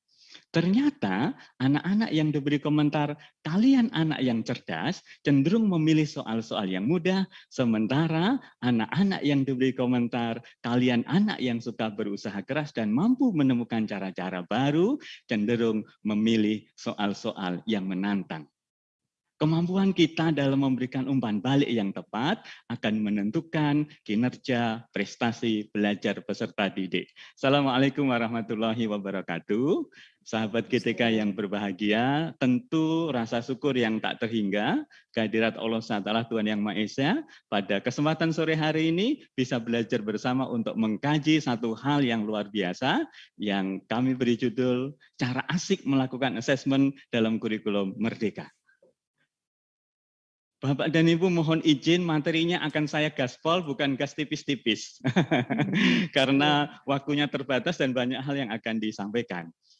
Pertama ingin memberikan apresiasi apa yang disampaikan oleh Pak Zul tadi menambah motivasi tidak hanya secara teknis tapi beliau menyampaikan secara filosofis. Pak Win menyampaikan praktek baik yang sudah diterapkan dan bagaimana mengkombinasikan antara asesmen awal, asesmen formatif dan sumatif dan terlihat betul bagaimana perjalanan anak-anak dalam belajar. Mbak Karisa kemudian menutup dengan kesempatan untuk belajar mandiri melalui platform Merdeka Mengajar. Sahabat GTK yang berbahagia, kalau tiga hal ini bisa kita terapkan, maka yakinlah kelas kita akan berubah dan itu berarti Indonesia akan berubah. Tak kenal maka tak nyumbang kalau kata teman-teman saya Bu Neneng ya. Ya Bapak dan Ibu, saya mendapat kesempatan untuk menjadi bagian dari tim penulis panduan pembelajaran dan asesmen. Tapi sesungguhnya saya pekerja sosial, hari ini mengurusi 6 sekolah gratis dari TK sampai SMK Informatika. Syarat masuk ke sekolah kami gampang. Yang penting berasal dari keluarga tidak mampu. Bukan yang penting pintar. Karena apa? Sekolah yang keren adalah sekolah yang memberikan karpet merah kepada putra-putri kita apapun kondisinya selama usianya sudah memenuhi. Sementara kalau sekolah hanya menerima murid yang pintar-pintar saja secara akademik, maka kita mungkin tidak akan memberikan effort yang luar biasa. Karena itu Bapak dan Ibu, kami memastikan bahwa anak-anak yang bersekolah di tempat kami adalah mereka yang secara finansial memang membutuhkan. Diberi kesempatan juga Bapak dan Ibu untuk mengelola pusat terapi autis, khusus bagi saudara-saudara kami yang betul-betul oleh lingkungannya sudah tidak punya masa depan. Tapi prinsip kami sama dengan Pak Zul, tidak ada yang gagal dalam produk Allah SWT Tuhan Yang Maha Esa. Maka dengan pembelajaran yang sedikit demi sedikit, dengan asesmen yang perlahan, kita pun mudah-mudahan bisa menemukan potensi-potensi yang hebat dari putra-putri kita. Bapak dan Ibu, saya sering diberi kesempatan untuk berbicara dengan Bapak dan Ibu guru, dan hari ini saya mendapat kesempatan untuk memberikan diskusi bersama dengan Bapak, meyakinkan bahwa asesmen dalam kurikulum Merdeka itu asik. Boleh next slide Mas Lutfi. Nah, penilaian atau asesmen Bapak dan Ibu istilahnya, atau keduanya. Dari sisi nomenklatur, dari sisi perundang-undangan, penilaian lebih pas untuk digunakan. Dalam kurikulum Merdeka Belajar, Ibu Bapak, kita lebih ingin mengarus utamakan, membiasakan dan menggunakan istilah asesmen. Bu Neneng, Mas Lutfi, mohon boleh dibuka chat room-nya. Kira-kira Bapak dan Ibu, apa makna dari perbedaan dua istilah itu? Silakan boleh dituliskan di chat Bapak dan Ibu sekalian. Penilaian bisa kita asumsikan atau kita konotasikan dengan apa dan asesmen bermakna apa? Bapak dan Ibu boleh menuliskan di chat. Ya, terima kasih Bapak dan Ibu. Saya senang dengan jawaban Bapak dan Ibu. Keduanya Pak Is. Saya senang Pak Is bahwa penilaian itu Pak Is sering dimaknai kita hanya mengambil nilai akhir sehingga itu menjadi justifikasi yang tadi sempat diingatkan oleh Mbak Jul dan Pak Zul dan Mbak Karisa. Tapi ketika kita bicara asesmen, maka sungguh Pak Is, itu harus dimaknai sebagai sebuah proses yang berkelanjutan untuk memastikan anak-anak mencapai kinerja belajar yang terbaik. Terima kasih Mas Lutfi, chatnya boleh ditutup kembali. Ibu Bapak yang saya hormati, paradigma ini penting. Tadi Bu Neneng juga menyampaikan, Pak Zul juga menyampaikan, Pak Win menyampaikan, Mbak Risa menyampaikan bahwa penting untuk mengubah paradigma kita memaknai asesmen tidak untuk menjustifikasi peserta didik, tapi merekam kebutuhan dan dengan itu kita memberikan tindak lanjut. Bapak ini berkenan mengamati tepuk tangan saya. Sahabat GTK yang berbahagia, mohon kembali menuliskan di chat, berapakah nilai tepuk tangan saya? Silakan Mas Lutfi, chatnya Mas Lutfi. 100, 10, 85, 70, 100. Baik, boleh ditutup kembali. Bapak dan Ibu, pertanyaannya, apakah tepuk tangan saya bisa dinilai? Tidak, teman-teman. Tidak, teman-teman. Karena apa? Tujuannya tidak jelas dan tidak ada kriteria yang kita gunakan untuk menilai hasil belajar peserta didik.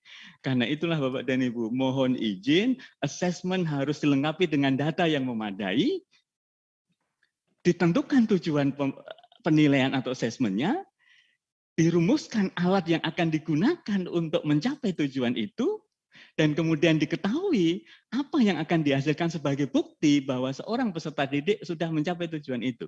Dengan demikian, inilah yang sering kita kenal dengan authentic assessment, yaitu sebuah proses assessment yang dikaitkan dengan konteks dunia nyata, dilengkapi dengan seperangkat alat dan instrumen, sehingga hasil yang kita peroleh dari peserta didik tidak kira-kiraologi. Bapak dan Ibu yang saya hormati, mengapa saya dan teman-teman kemudian ingin mendorong kita semua untuk membuat asesmen ini menjadi hal yang asik? Silakan Mas Lutfi. Satu Bapak dan Ibu, sebagai Mbak Karisa tadi sampaikan, boleh lanjut Mas Lutfi, bahwa capaian pembelajaran, berikutnya, capaian pembelajaran dalam kurikulum Merdeka itu sudah diatur sedemikian rupa sehingga 3 aspek yang kita kenal dalam kurikulum 2013, yaitu sikap, pengetahuan, dan keterampilan sudah terintegrasi. Karena itu dalam proses penilaiannya pun sudah disarankan untuk tidak memilih mana yang dengan ketiga hal itu. Tapi yakinlah bunyi tujuan pembelajarannya apa, dan itulah yang akan menentukan instrumen dan teknik yang akan kita gunakan. Jadi sekarang sudah tidak dipilih lagi atau dipilah lagi ya Bapak dan Ibu, ini penilaian sikap, ini pengetahuan dan keterampilan. Tapi sepenuhnya dilakukan dengan holistik. Karena itulah Bapak dan Ibu, maka asesmen dalam kurikulum Merdeka pasti akan lebih sederhana. Dan ketika itu lebih sederhana, ditandai dengan berkurangnya beban administratif. Dan yang tidak kalah penting, kurikulum Merdeka memberikan kemerdekaan pada sahabat-sahabat GTK yang berbahagia, agar merdeka dan leluasa dalam hal apa Pak Is? Silakan Mas Lutfi. Satu, dalam hal alokasi waktu. Boleh berlanjut Mas Lutfi? Dan kedua Bapak dan Ibu sekalian, kemerdekaan dalam teknik dan instrumen yang akan digunakan, apakah kemudian ini bisa kita maknai pengetahuan kita saja, atau dalam tanda kutip suka-suka kita? Tidak Bapak dan Ibu. Ada kuncian-kunciannya yang kemudian harus membatasi kita, sehingga kemerdekaan dan keleluasaan itu betul-betul menunjukkan pada upaya kita untuk meraih efektivitas dalam asesmen. Pemerintah tidak ingin Ibu Bapak membelenggu ide-ide kreatif Bapak dan Ibu dalam melakukan asesmen, tapi pemerintah Kemendikbudristek memberikan ruang yang seluas-luasnya, tapi ruang itu juga harus menganut prinsip-prinsip yang ada. Bapak dan Ibu, andaikan hari ini di saku kita ada keping mata uang, di situ ada mata uang depan atau belakang atau kanan dan kiri. Apa yang bisa kita manai dari prinsip yang pertama? Inilah Bapak dan Ibu. Sesungguhnya pembelajaran dan asesmen itu adalah dua sisi mata uang yang tidak pernah terpisahkan. Karena itu dalam melakukan perencanaan pembelajaran, pasti kita juga harus sekaligus memikirkan perencanaan asesmen. Yang kedua Bapak dan Ibu sekalian, asesmen dilakukan berdasarkan fungsi asesmen tersebut. Ketika kita ingin memastikan apakah ini asesmen awal pembelajaran atau ini asesmen formatif, atau ini asesmen sumatif, pasti Ibu Bapak teknik, waktu, dan hal lain akan menyesuaikan. Kemudian prinsip yang ketiga, Bapak dan Ibu sekalian, silakan Mas Lutfi. Bapak dan Ibu, kita ingin mendorong teman-teman untuk secara adil, secara profesional dapat dipertanggungjawabkan. Sudah tidak ada lagi bias dalam penilaian. Mungkin saya sebagai seorang pendidik, saya punya peserta didik yang memiliki kesamaan latar belakang, entah itu suku, agama, budaya, maka sejatinya itu tidak boleh menjadi penentu kita untuk tidak berimbang dalam melakukan assessment. Semuanya harus dilakukan secara adil dan profesional. Bapak dan Ibu yang saya hormati, mohon menuliskan di chat. Andaikan sebagai seorang orang tua, kita menerima laporan hak kemajuan belajar putra-putri kita tercinta, laporan itu ada disajikan dengan format yang lebih sederhana, menampilkan hal-hal yang esensial, menampilkan hal-hal yang khas dari putra-putri kita, itu adalah model rapot yang A, dan rapot yang B, yang sangat tebal, semua hal yang dicapai anak-anak kita dituangkan dalam rapot itu, apakah Bapak dan Ibu akan memilih A atau B? A yang lebih sederhana, B kemudian yang lebih kompleks. Silakan Mas Lutfi. Terima kasih Bapak dan Ibu, senang sekali. Boleh ditutup Mas Lutfi. Karena itulah Bapak dan Ibu sekalian, ini pula yang menjadi dasar bagi kita atas pertanyaan. Pak Is, Kemendikbudristek sudah memberikan komponen minimal yang harus dituangkan dalam bentuk rapot, apakah saya boleh menambahkan? Maka kunciannya Ibu Bapak, kunciannya adalah apakah penambahan itu akan membuat rapot itu menjadi lebih kompleks, atau justru penambahan itu akan memastikan orang tua mudah memahami capaian pembelajaran peserta didik. Ada pada Bapak dan Ibu sekalian pilihannya. Nah, yang kelima Bapak dan Ibu, sebagaimana tadi disampaikan oleh Pak Zul mengatakan, assessment tidak boleh berhenti pada ruang-ruang kelas saja, tapi assessment sesungguhnya menjadi umpan balik bagi kita sebagai pendidik untuk terus melakukan perbaikan pembelajaran. Maka teman-teman, assessment harus kita maknai sebagai cara bagi kita sahabat-sahabat GTK untuk terus melakukan apa yang disebut dengan perbaikan yang terus-menerus. Silakan Mas Lutfi. Bapak dan Ibu, boleh dibuka kembali chatnya Mas Lutfi. Mohon dituliskan di chat bagaimana cara menuju kawasan Tugu Monas.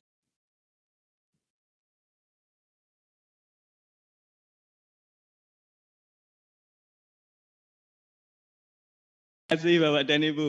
Boleh ditutup kembali Mas Lutfi. Naik bis Pak Is, naik kereta Pak Is, naik pesawat.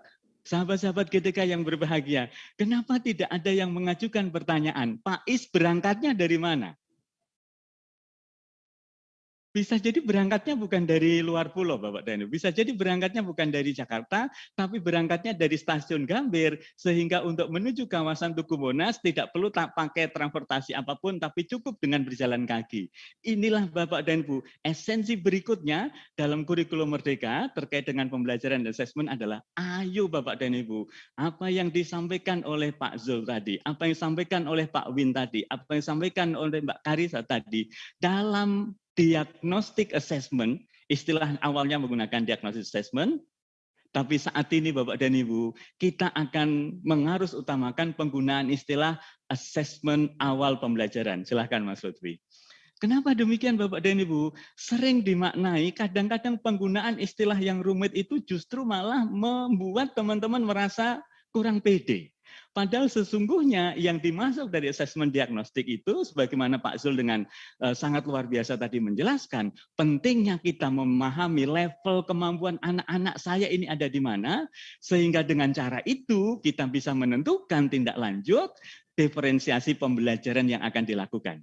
Jadi sekali lagi Bapak dan Ibu, asesmen diagnostik, mari kita harus utamakan, mari istilahnya kita pergunakan dengan asesmen awal pembelajaran yang betul-betul sebagaimana Pak Win tadi praktekkan. Ketika pada saat asesmen awal pembelajaran diketahui Ananda kurang pede, maka Pak Zul melakukan dialog, melakukan memberikan feedback dan menyepakati apa yang harus dilakukan sehingga tindak lanjutnya kelihatan. Bapak dan Ibu, asesmen awal pembelajaran dimaksudkan agar ibu, bapak, teman-teman sekalian mampu memberikan pembelajaran yang berdiferensiasi. Pak Jul tadi sudah memberikan contoh yang sangat luar biasa bagaimana kemampuan anak-anak yang baru mengenal huruf, sudah ada yang mengenal kata, bahkan ada yang merangkai kalimat, maka pasti pembelajarannya harus sesuai dengan levelnya. Ini yang kita sering kenal Bapak dan Ibu, mohon berkenan dengan istilah pembelajaran berdiferensiasi. Kembali pada Bapak dan Ibu fungsi-fungsi assessment. Pertama, assessment awal pembelajaran. Bapak dan Ibu, pernahkah melihat acara kompetensi masak yang ada di sebuah stasiun televisi? Apa yang menarik dari kompetensi memasak itu? Ketika para peserta sedang menyajikan masakan, maka para juri keliling dari satu meja ke meja lain, melakukan dialog, menanyakan sedang masak apa. Soto Betawi, Chef. Sudah dicoba rasanya? Sudah, Chef. Boleh saya mencoba? Apa yang perlu ditambahkan? Apakah ini sudah pas? Bagaimana kalau bumbunya ditambahkan sedikit supaya rasanya lebih pas? Atau Bapak ada ide lain? Bapak dan Ibu, mohon dituliskan di chat. Terkait dengan assessment, apa yang dilakukan oleh para juri itu sejalan dengan jenis assessment apa Bapak dan Ibu? Silahkan Mas Lutfi, chatnya boleh dibuka kembali. Terima kasih Bapak dan Ibu. Senang sekali dengan jawaban itu. Formatif Pak Is, formatif. Mas Lutfi, terima kasih. Persis Bapak dan Ibu. Itulah salah satu contoh assessment formatif yang dalam kurikulum Merdeka, mari sahabat GTK sekalian, kita proporsionalkan antara jenis sumatif dan formatif itu. Harus diakui, kita dulu, termasuk saya di dalamnya, mungkin lebih fokus pada nilai sumatif karena itu paling gampang untuk mengambil nilai anak-anak, tapi yakinlah Bapak dan Ibu, sumatif saja tidak akan pernah cukup untuk mengawal proses belajar anak-anak yang bermakna. Maka ayo Bapak dan Ibu, mari kita lakukan assessment formatif, dan bahkan Ibu Bapak, assessment formatif pun pada fungsi-fungsi tertentu tidak perlu diambil nilai secara kuantitatif, tapi kemudian itu digunakan untuk memberikan umpan balik. Maka saya senang sekali ketika Pak Win tadi mengabarkan, silakan Mas Lutfi, di situ ada penilaian diri. Lanjut, di situ ada penilaian antar teman, Bapak dan Ibu sekalian. Di situ juga ada refleksi, dan di situ juga ada umpan balik. Maka ketika kita melakukan refleksi, kita harus punya alat ukur. Nah, apa yang sudah kau pelajari hari ini? Adakah yang ingin kau tanyakan? Adakah kendala yang kau hadapi? Bagaimana ini bisa kita terapkan dalam kehidupan sehari-hari? Dan ketika memberikan umpan balik Bapak dan Ibu, ayo Bapak dan Ibu sahabat GTK yang berbahagia, dorong anak-anak untuk tidak hanya kita apresiasi dengan kata keren, kata hebat. Ya, nanti kami akan sampaikan bagaimana cara memberikan umpan balik sesuai dengan apa yang diharapkan dari kurikulum Merdeka supaya kinerja anak-anak terus meningkat. Bapak dan Ibu yang saya hormati, keasikan berikutnya dalam assessment diwujudkan dalam bentuk keleluasaan dalam waktu, dalam pemilihan teknik, dalam pemilihan instrumen, dalam pengolahan, dan dalam pelaporan. Silakan Mas Lutfi. Karena itulah Bapak dan Ibu sekalian, ketika ada pertanyaan, Pak Is, apakah penilaian tengah semester harus kita lakukan? Ini terkait dengan waktu, ini terkait dengan perencanaan Bapak dan Ibu lakukan, maka sepenuhnya ini diserahkan pada Bapak dan Ibu. Kalau Bapak dan Ibu merasa masih membutuhkan data untuk melakukan penilaian tengah semester, silahkan dilakukan. Tapi kalau Bapak merasa penilaian selama proses pembelajaran ini sudah lebih dari cukup, maka ayo Bapak dan Ibu sederhanakan prosesnya. Demikian juga Bapak dan Ibu, penilaian awal pembelajaran, kapan formatif, kapan sumatif, pilihannya diserahkan pada Bapak dan Ibu. Termasuk juga teknik dan instrumen yang tadi sudah sangat cantik disampaikan oleh Pak Zul, Pak Kapus Kurjar kita. Mohon Bapak dan Ibu jangan selalu menggunakan tes tertulis saja. Tapi ada banyak instrumen dan teknik yang kita gunakan dengan observasi, dengan mempraktekkan sesuatu, dengan menghasilkan produk, bahkan dengan portofolio anak-anak pun itu sesungguhnya bisa menjadi instrumen atau teknik yang bisa menguatkan sampai di manakah tujuan pembelajaran itu sudah dicapai oleh peserta didik. Demikian juga Bapak dan Ibu, dalam hal pengolahan, panduannya memberikan satu ilustrasi bahwa untuk nilai akhir, sekali lagi, untuk nilai akhir yang akan digunakan adalah nilai sumatif. Sementara itu, Hasil dari catatan kita, hasil pengamatan kita selama proses formatif, itulah nanti yang akan dijadikan sebagai bahan dalam menentukan deskripsi atas nilai yang sudah diperoleh peserta didik. Demikian juga dalam pelaporan Bapak dan Ibu. Bapak dan Ibu diberi keleluasaan untuk menentukan bentuk pelaporannya. Pemerintah hanya memberikan komponennya saja, tapi apapun komponen itu ditambah apa tidak, lagi-lagi kembali pada prinsip yang pertama, apakah pelaporan itu akan semakin sederhana, semakin mudah dipahami, atau justru semakin rumit. Pilihannya ada dalam Bapak dan Ibu semuanya. Berikutnya lanjut Mas Lutfi untuk 3 slide yang terakhir. Ini yang tadi saya sampaikan Bapak dan Ibu. Bu Neneng, sahabat-sahabat GTK yang berbahagia. Bisa jadi kita mungkin belum memahami teknik, instrumen, assessment yang memadai. Tapi sungguh Bapak dan Ibu, kalau kita mampu memberikan umpan balik dengan cara yang tepat bagi peserta didik, maka kinerja belajar anak-anak pasti akan meningkat. Mohon berkenan Bapak dan Ibu, tidak sebatas memberikan keren, luar biasa, excellent, tapi ayo Bapak dan Ibu, gunakan tangga umpan balik. Anak-anak menyajikan poster setelah proses formatif, hasil sumatifnya dikumpulkan. Maka mari kita klarifikasi. Nah, apakah poster ini akan menunjukkan pentingnya menjaga protokol kesehatan? Mulai dari bawah klarifikasi. Kemudian berikan penilaiannya. Bapak melihat pilihan gambar dan judulnya sangat sesuai. Kemudian naik berikutnya, berikan perhatian. Apakah bisa ditambahkan, kira-kira ketika kau menggunakan kata-kata kunci agar 5M dalam protokol kesehatan itu bisa tergambar, sepertinya akan lebih bagus.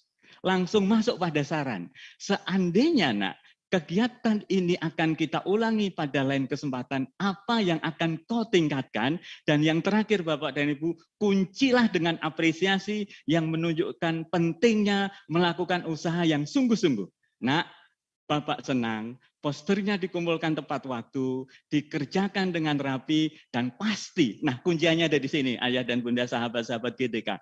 Kunciannya ada di sini. Bapak yakin, Ananda pasti sangat sungguh-sungguh untuk mengerjakan aktivitas ini. Usaha yang sungguh-sungguh, ini bagian dari upaya anak-anak untuk terus memiliki apa yang disebut dengan pola pikir bertumbuh. Bapak dan Ibu yang saya hormati, berikutnya 2 slide yang terakhir, silakan Mas Lutfi. Bapak dan Ibu, silakan menuliskan di chat, tambahkan 1 garis miring, sehingga penjumlahan ini benar. Di manakah Bapak dan Ibu garis miring ini akan Bapak dan Ibu letakkan? Silakan Mas Lutfi, chatnya boleh dibuka, waktu berpikirnya 1 menit. Nah, 3 menit ke depan saya akan mengakhiri materi ini Bapak dan Ibu. Terima kasih, boleh ditutup Mas Lutfi. Sebagai seorang pendidik, sahabat-sahabat GTK pasti tahu kunci jawabannya akan di mana. Kunci jawabannya di sini, silakan Mas Lutfi, boleh diklik Mas Lutfi. Iya, mohon izin tanda panah, tanda garis miringnya kurang ke atas sedikit. Maka teman-teman, tanda garis miring itu saya letakkan di tanda plus sehingga menjadi 545 ditambah 5 sama dengan 55. Itu kunci yang saya pegang.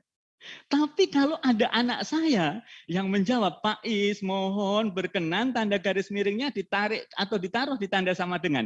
Inilah spesial momen Bapak dan Ibu. Inilah kesempatan saya untuk menjadikan bahkan teman-teman kesalahan dalam belajar itu sebagai cara kita untuk meningkatkan kompetensi anak-anak. Nah, jawaban yang sangat baik itu. Bolehkah kau cerita pada teman-temanmu bagaimana kau bisa menemukan ide agar garis miring itu diletakkan di tanda sama dengan? Keren apa keren Bapak dan Ibu? Luar biasa. Jadi ayo teman-teman, kesalahan dalam belajar, kesalahan dalam mengerjakan aktivitas, ketika itu kita komunikasikan, kita diskusikan dengan anak-anak dan kita carikan jalan keluar, pasti akan meningkatkan kemampuan berpikir peserta didik. Bapak dan Ibu, lanjut Mas Lutfi. Pak Is, kalau begitu bagaimana ukuran untuk menilai ketercapaian tujuan pembelajaran itu? Masih adakah KKM?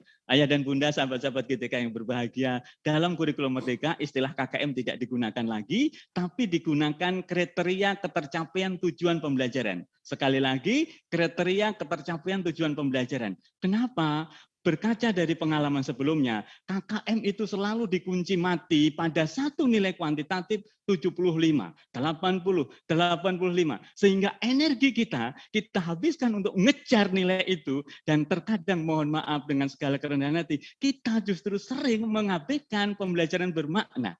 Karena itulah Bapak dan Ibu, kriteria ketercapaian tujuan pembelajaran bukan lagi angka kuantitatif, tapi seperangkat kriteria yang dapat memetakan pencapaian anak-anak atas tujuan pembelajaran.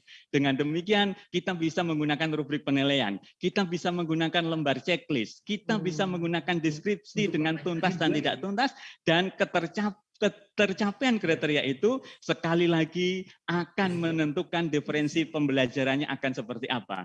Untuk anak-anak yang sangat baik bisa menjadi tutor sebaya. Untuk anak-anak yang perlu bimbingan barangkali perlu waktu tambahan. Sementara anak-anak yang sudah baik bisa lanjut pada tujuan pembelajaran berikutnya. Terakhir Bapak dan Ibu, tentu bagian dari rangkaian akhir dari asesmen adalah pelaporan kemajuan belajar. Ibu Bapak silakan Mas Lutfi. Laporan pembelajarannya masih kurang lebih sama dengan sebelumnya, yaitu ada bentuk rapot, di mana, boleh berlanjut Mas Lutfi, rapotnya Bapak dan Ibu, sebagaimana kita sudah pahami, di situ ada nama mata pelajaran, kemudian ada nilai kuantitatif, ada deskripsi. Nanti apakah nilai kuantitatifnya dulu atau deskripsinya dulu, ini juga diserahkan pada Bapak dan Ibu, dan arahan Pak Zul tadi sangat baik. Bisa jadi nanti deskripsinya terlebih dahulu, di mana deskripsi itu menyajikan apa yang sudah baik, apa yang perlu ditingkatkan dari peserta didik, dan bagaimana cara meningkatkannya. Termasuk juga bentuk pelaporan lain yaitu konferensi, di mana ada kegiatan semacam diskusi antara murid, orang tua dan guru untuk menyampaikan pencapaiannya, dan rencana tindak lanjut, ada pameran karya, dan ada portofolio. Yakinlah Bapak dan Ibu, asesmen itu asik ketika kita mampu mencari cara-cara yang terbaik, cara-cara yang tepat untuk memotret, bukan menjustifikasi pencapaian peserta didik kita bersama. Ke Kalimantan beli selasih, cukup sekian. Terima kasih. Terima kasih Bu Neneng. Iya, ya, terima kasih Pak Isoyo, luar biasa ya untuk paparan Bapak yang sangat lengkap dan komprehensif ya, sehingga tidak terasa 30 menit berlalu Pak, dan on time menyelesaikan paparan Bapak mengenai asesmen pembelajaran ini ya. Baik, izin Pak Is untuk saya menyimpulkan ya beberapa poin dari paparan yang telah Bapak sampaikan tadi ya, bahwa setiap anak memiliki karakteristik dan potensi untuk berkembang yang perlu kita fasilitasi dengan tepat sehingga potensi mereka berkembang dengan baik. Kemudian perubahan paradigma yang harus kita buat, bahwa asesmen bukan hanya sekedar melihat hasil dan menjustifikasi, tapi harus sebagai proses berkelanjutan untuk meningkatkan kompetensi murid-murid kita serta memberikan layanan yang berkualitas. Kemudian asesmen perlu dilaksanakan secara holistik dan bermakna dengan 5 prinsip yang tadi sudah dijelaskan Pak Is ya, terpadu, adil, proporsional, kemudian bisa memberikan laporan hasil belajar yang informatif dan menjadi bahan refleksi untuk peningkatan mutu pembelajaran. Kemudian asesmen awal perlu dilakukan untuk mendeskripsikan keadaan potensi peserta didik dan memberikan layanan yang sesuai bagi peserta didik. Dan terakhir dari saya kesimpulannya adalah bahwa asesmen sumatif dan formatif perlu dilakukan secara proporsional dengan beragam cara untuk melihat perkembangan peserta didik dan meningkatkan kompetensi mereka. Begitu Pak Is, dan izin untuk Pak Isoyo untuk tetap bersama kami hingga akhir acara ya Pak. Baik, Mbak. Baik, terima kasih. Sahabat GTK yang kami banggakan, kita telah menyimak penjelasan dari para narasumber yang luar biasa ya, dan kini saatnya kita akan memasuki sesi tanya jawab. Kami telah mengkurasi pertanyaan-pertanyaan dari sahabat GTK yang telah masuk di kolom Q&A, dan kepada Bapak Ibu narasumber mohon persediaan untuk dapat menjawab pertanyaan-pertanyaan dari sahabat GTK. Saya akan membacakan pertanyaan yang pertama ditujukan kepada Bapak Iswoyo, ya. Nanti dilanjut dengan pertanyaan untuk Mbak Hariza ya. pertanyaan. Mohon Pak Iswoyo bisa menjawab dengan ringkas dan to the point ya Pak ya. Nah ini pertanyaannya dari Bapak Kasyadi, SAG MPD dari SMA Negeri 1 Ngero Mojokerto, Jawa Timur. Pak Kasyadi bertanya, Pak Is, bagaimana strategi kita agar orang tua murid bila menerima buku rapor tidak hanya memperhatikan atau mementingkan nilai saja, ya, mementingkan nilai angka saja yang tertera di rapor, namun juga melihat kompetensi yang telah dicapai oleh peserta didik. Ya, kemudian pertanyaan kedua dari beliau, apa yang sebaiknya dilakukan oleh guru bila mana terjadi atau terdapat siswa yang belum tercapai capaian pembelajaran di fase sebelumnya? Apakah dilakukan remedial atau sesuai dengan kemampuan yang dikuasainya? Karena ini akan sangat mempengaruhi dengan asesmen yang hendak dilakukan. Silakan Pak Is untuk menjawab dengan ringkas dan to the point untuk kedua pertanyaan. Iya, terima kasih Mbak Neneng. Pertanyaan yang sangat baik sekali dari Pak Kasyadi untuk kita semua. Pak Kas, terima kasih banyak. Tripusat pendidikan pasti itu adalah keluarga, orang tua, dan masyarakat. Karena itu kita tidak bisa berdiri sendiri.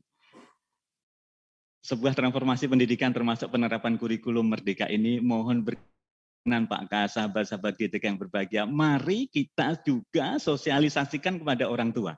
Maka kegiatan parenting, kegiatan ketemuan dengan orang tua, kegiatan konferensi dengan orang tua, yang kemudian mengedukasi orang tua tercinta, bagaimana kurikulum baru ini akan diterapkan, dukungan-dukungan apa yang diperlukan, dan pada saat nanti menerima raport, maka mari juga Bapak dan Ibu, kalaulah boleh menyarankan Pak Kas, kita bikin prototipe raport, kemudian itu kita sampaikan kepada orang tua, kita simulasikan dalam kegiatan itu, dan kita dorong agar Bapak dan Ibu tidak terlalu terfokus hanya pada hal-hal yang angka, tapi pada kompetensi-kompetensi yang esensial. Maka dengan itu, dalam prototipe raport itu, mohon berkenan Pak Kas dan Bapak dan Ibu sekalian, mari kita sajikan kompetensi atau tujuan pembelajaran itu menjadi sesuatu yang mudah dipahami oleh orang tua, karena itu prinsip yang keempat tadi menjadi sangat penting, laporan pembelajaran itu harus informatif, kita bikin prototipenya, kita bikin contohnya, kita sosialisasikan pada orang tua dan bagaimana cara membacanya.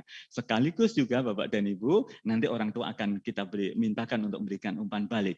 Kalau rapat semacam ini kira-kira menurut Bapak dan Ibu mudah dipahami atau belum? Atau ada masukan-masukan lain? Masukan apapun dapat kita akomodasi selama sejalan dengan 5 prinsip yang tadi sudah kita sampaikan. Pak Kas, kurikulum Merdeka yang kita sepakati sebagaimana Pak Zul, Pak Win, dan Mbak Karisa tadi sampaikan, menganut prinsip belajar pada level yang sesuai dengan kemampuan anak-anak. Ketika anak-anak belum mencapai fase CP pada fase tertentu, dan kemudian Bapak dan Ibu, kalau diangkat ke atas itu justru malah menambah masalah baru, tidak ada salahnya sama sekali kemudian kita memberikan tindak lanjut yang berbeda. Fungsi remedial, fungsi pengulangan materi kembali, kemudian kita memberikan contoh-contoh yang lebih mudah, lebih realistik, sesuai dengan kemampuan anak-anak, ini menjadi bagian yang sangat penting, dan saya meyakinin betul Bapak dan Ibu. Bapak dan Ibu, kalau toh dalam tahap awal menghadapi putra-putri kita yang belum mencapai dalam satu fase tertentu, kita sudah melakukan intervensi tapi belum berhasil, jangan berkecil hati, ini proses. Efektivitas kita akan sejalan dengan latihan kita untuk melakukan pembelajaran berdiferensiasi. Maka betul kata Pak Kasyadi, fungsi remedial tetap harus digunakan dan juga berkenan kembali untuk melibatkan orang tua. Ketika seluruh upaya sudah kita lakukan dan belum membuahkan hasil, maka tidak ada salahnya kita juga menghubungi para ahli. Katakanlah mungkin kalau ada guru BK, mungkin sahabat-sahabat kita yang memiliki latar belakang psikologi, kemudian dilakukan assessment yang memberikan data apa sesungguhnya yang terjadi, karena sebaik-baik menyelesaikan masalah adalah ketika kita tahu akar masalahnya. Terima kasih Bu Neng. Baik, terima kasih luar biasa Pak Is atas jawaban yang telah diberikan. Dan selanjutnya ini ada pertanyaan untuk Mbak Hariza. Ada 2 pertanyaan Mbak Hariza dari Ibu Indrawati. Yang pertanyaan pertama adalah, apakah soal-soal assessment yang ada di platform Merdeka Mengajar bisa diubah sesuai dengan kondisi sekolah kita? Kemudian yang kedua, apakah platform Merdeka Mengajar ini mirip dengan Google Classroom? Apakah kita sebagai guru juga bisa menambahkan materi dan assessment sesuai materi? Silakan Mbak Khariza untuk dapat menjawab pertanyaan ini dengan ringkas dan jelas. Baik, terima kasih Ibu Neneng untuk kesempatannya. Terima kasih banyak Ibu Indrawati untuk pertanyaannya. Untuk yang pertama, saya ingin menjawab terlebih dahulu mengenai apakah soalnya bisa diubah. Jawabannya bisa sekali Ibu, karena platform Merdeka Mengajar kami rancang untuk sebagai referensi bagi Bapak Ibu sahabat GTK. Dan seperti yang telah diucapkan juga oleh Pak Zul dan juga Pak Is, di mana asesmen ini pun sangat diperlukan untuk menyesuaikan dengan kemampuan peserta didik Bapak Ibu sekalian. Jika mungkin ada Bapak Ibu merasa bahwa soalnya itu terlalu sulit untuk peserta didik Bapak Ibu, atau mungkin terlalu tidak sesuai dengan apa yang ingin dicari, maka Bapak Ibu pun sangat diperbolehkan untuk menyesuaikan soalnya sesuai dengan kebutuhan dan kemampuan dari murid masing-masing. Seperti itu. Semoga cukup menjawab untuk pertanyaan nomor 1, Ibu Indrawati. Dan juga untuk yang kedua, apakah platform Merdeka Mengajar ini mirip dengan Google Classroom? Mungkin berbeda ya Bapak Ibu sekalian, di mana Google Classroom merupakan learning management system. Sedangkan untuk platform Merdeka Mengajar ini merupakan platform yang menyediakan konten-konten pembelajaran baik untuk terutama untuk guru Bapak Ibu. Meskipun demikian, memang untuk di fitur asesmen murid tadi bisa ada untuk membantu guru-guru menyebarkan soalnya kepada siswa secara langsung melalui tautannya. Dan juga tetap ada juga bantuan untuk penilaiannya jika digunakan secara online. Meskipun berbeda dengan Google Classroom, Bapak Ibu, sebenarnya Bapak Ibu juga bisa mengkontribusikan perangkat-perangkat ajar yang Bapak Ibu miliki kepada platform Merdeka Mengajar ini dengan cara menyelesaikan pelatihan mandiri yang ada di platform Merdeka Mengajar. Ketika Bapak Ibu telah menyelesaikan pelatihan mandiri dalam topik kurikulum dan juga perencanaan pembelajaran, maka Bapak Ibu pun akan berkesempatan untuk menjadi kontributor untuk mengkontribusikan bahan ajar maupun modul ajar yang dimiliki Bapak Ibu. Nantinya untuk perangkat ajar tersebut akan masuk ke dalam fitur perangkat ajar yang ada di platform Merdeka Mengajar. Dan bahan ajar yang diberikan pun juga sangat boleh sekali Bapak Ibu jika dalam berbentuk asesmen.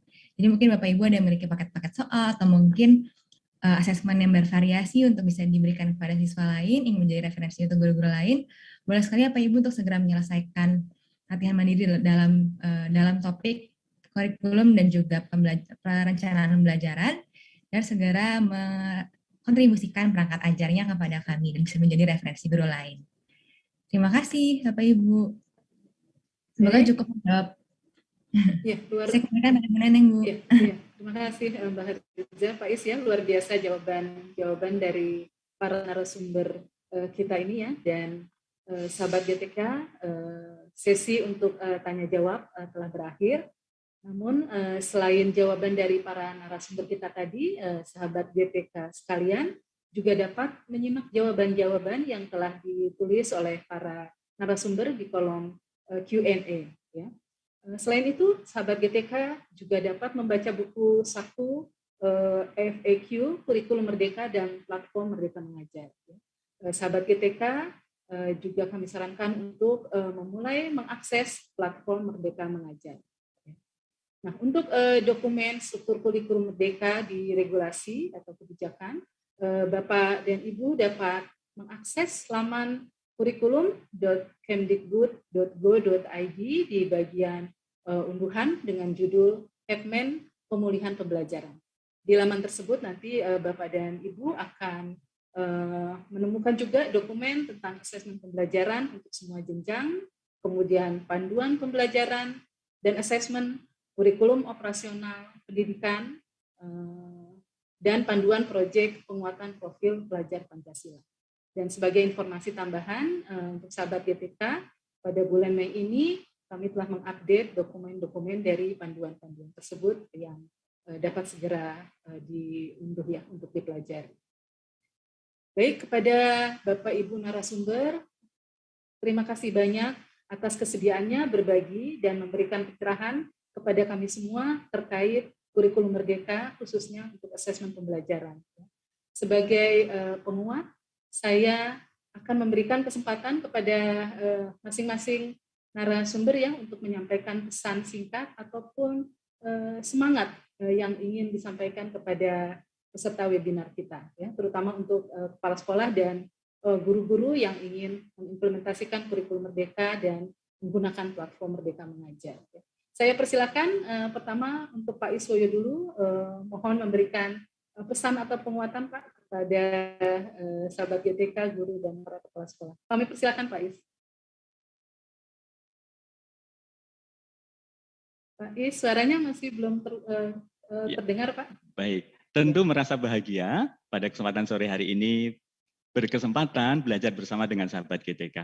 Satu kebanggaan tersendiri, mudah-mudahan ini menjadi jalan kita untuk terus saling menguatkan. Yakinlah Bapak dan Ibu, assessment adalah proses belajar, proses yang berkelanjutan, tidak hanya bagi peserta didik, tapi bagi kita sebagai pendidik. Mari terus belajar dengan tanpa henti, berkolaborasi, memanfaatkan praktek-praktek baik yang sudah disediakan oleh teman-teman, memanfaatkan panduan-panduan yang sudah disampaikan oleh Kemendikbudristek dan kecanggihan teknologi dengan menggunakan platform Merdeka Mengajar. Sejalan dengan kesempatan dan motivasi kita untuk belajar, pasti kompetensi kita untuk melakukan asesmen akan meningkat, dan itu pasti akan meningkatkan prestasi belajar peserta didik. Dan kalau prestasi belajar peserta didik meningkat, yakinlah Indonesia pasti akan berjaya. Selamat untuk berproses, selamat untuk berkolaborasi. Terima kasih, Bu Neng. Baik, terima kasih Pak Is. Selanjutnya kami persilakan Mbak Kariza untuk memberikan pesan ataupun penguatan kepada sahabat GTK. Kami persilakan Mbak Kariza. Saya senang sekali Bapak Ibu sahabat GTK hari ini bertemu dengan Bapak Ibu sekalian yang sangat semangat sekali. Saya lihat dari kolom chat tadi juga semuanya sangat semangat, sangat bersenang sekali untuk berkontribusi di kolom chat. Semoga materi hari ini dapat bermanfaat Bapak Ibu, dan juga semoga platform Merdeka Mengajar dapat menjadi bantuan bagi Bapak Ibu sekalian untuk memberikan asesmen lebih baik lagi kepada siswa-siswinya. Dan saya yakin Bapak Ibu sahabat GTK ini dapat selalu mengembangkan dirinya lebih baik lagi. Semangat terus Bapak Ibu, semoga selalu memberikan yang terbaik kepada peserta didik kami. Baik, terima kasih Mbak Kariza. Dan terakhir kami persilakan Pak Win untuk juga dapat memberikan pesan dan semangat untuk sahabat-sahabat GTK, Pak. Kami persilakan. Baik Ibu Neneng, terima kasih. Di era teknologi yang berkembang pesat saat ini, tidak menutup kemungkinan kita sebagai tenaga pendidik harus siap mengikuti perkembangan teknologi sekarang maupun yang akan datang. Siapkan diri kita sebagai tenaga pendidik. Oke, terima kasih Ibu Neneng. Baik, terima kasih. Singkat padat ya, tapi sangat menguatkan. Sekali lagi terima kasih Bapak Ibu narasumber atas pesan, semangat, dan berbagi praktik baik yang telah disampaikan dalam seri webinar ini. Apresiasi setinggi-tingginya kita berikan kepada Pak Iswoyo, Mbak Kariza, dan Pak Windarmansyah. Ya. Semoga para narasumber kita selalu diberikan kesehatan dan keberkahan untuk bisa berkontribusi dalam transformasi pendidikan di Indonesia ke arah yang lebih baik. Bapak dan Ibu, sahabat GTK, saya ingin mengingatkan kembali bahwa webinar kali ini merupakan seri kelima dari rangkaian seri webinar yang diselenggarakan oleh Direktorat Jenderal Guru dan Tenaga Kependidikan Kemendikbudristek. Besar harapan kami agar Bapak dan Ibu, sahabat GTK, terus mengikuti seri-seri berikutnya untuk mendapatkan pemahaman yang lebih utuh mengenai kurikulum Merdeka. Bapak dan Ibu, sahabat GTK yang kami banggakan, usai sudah seluruh rangkaian kegiatan kita pada hari ini, terima kasih atas partisipasi Bapak dan Ibu semua dalam webinar implementasi kurikulum Merdeka dan platform Merdeka Mengajar seri 5 tentang asesmen pembelajaran. Mohon maaf atas segala kekurangan selama memandu acara pada hari ini. Mewakili tim yang bertugas, saya Neneng Kadaria, pamit undur diri, dan sampai jumpa lagi pada webinar seri berikutnya. Wassalamualaikum warahmatullahi wabarakatuh. Salam sejahtera, Shalom, Om Santi Santi Om, Namo Buddhaya, salam kebajikan, Rahayu.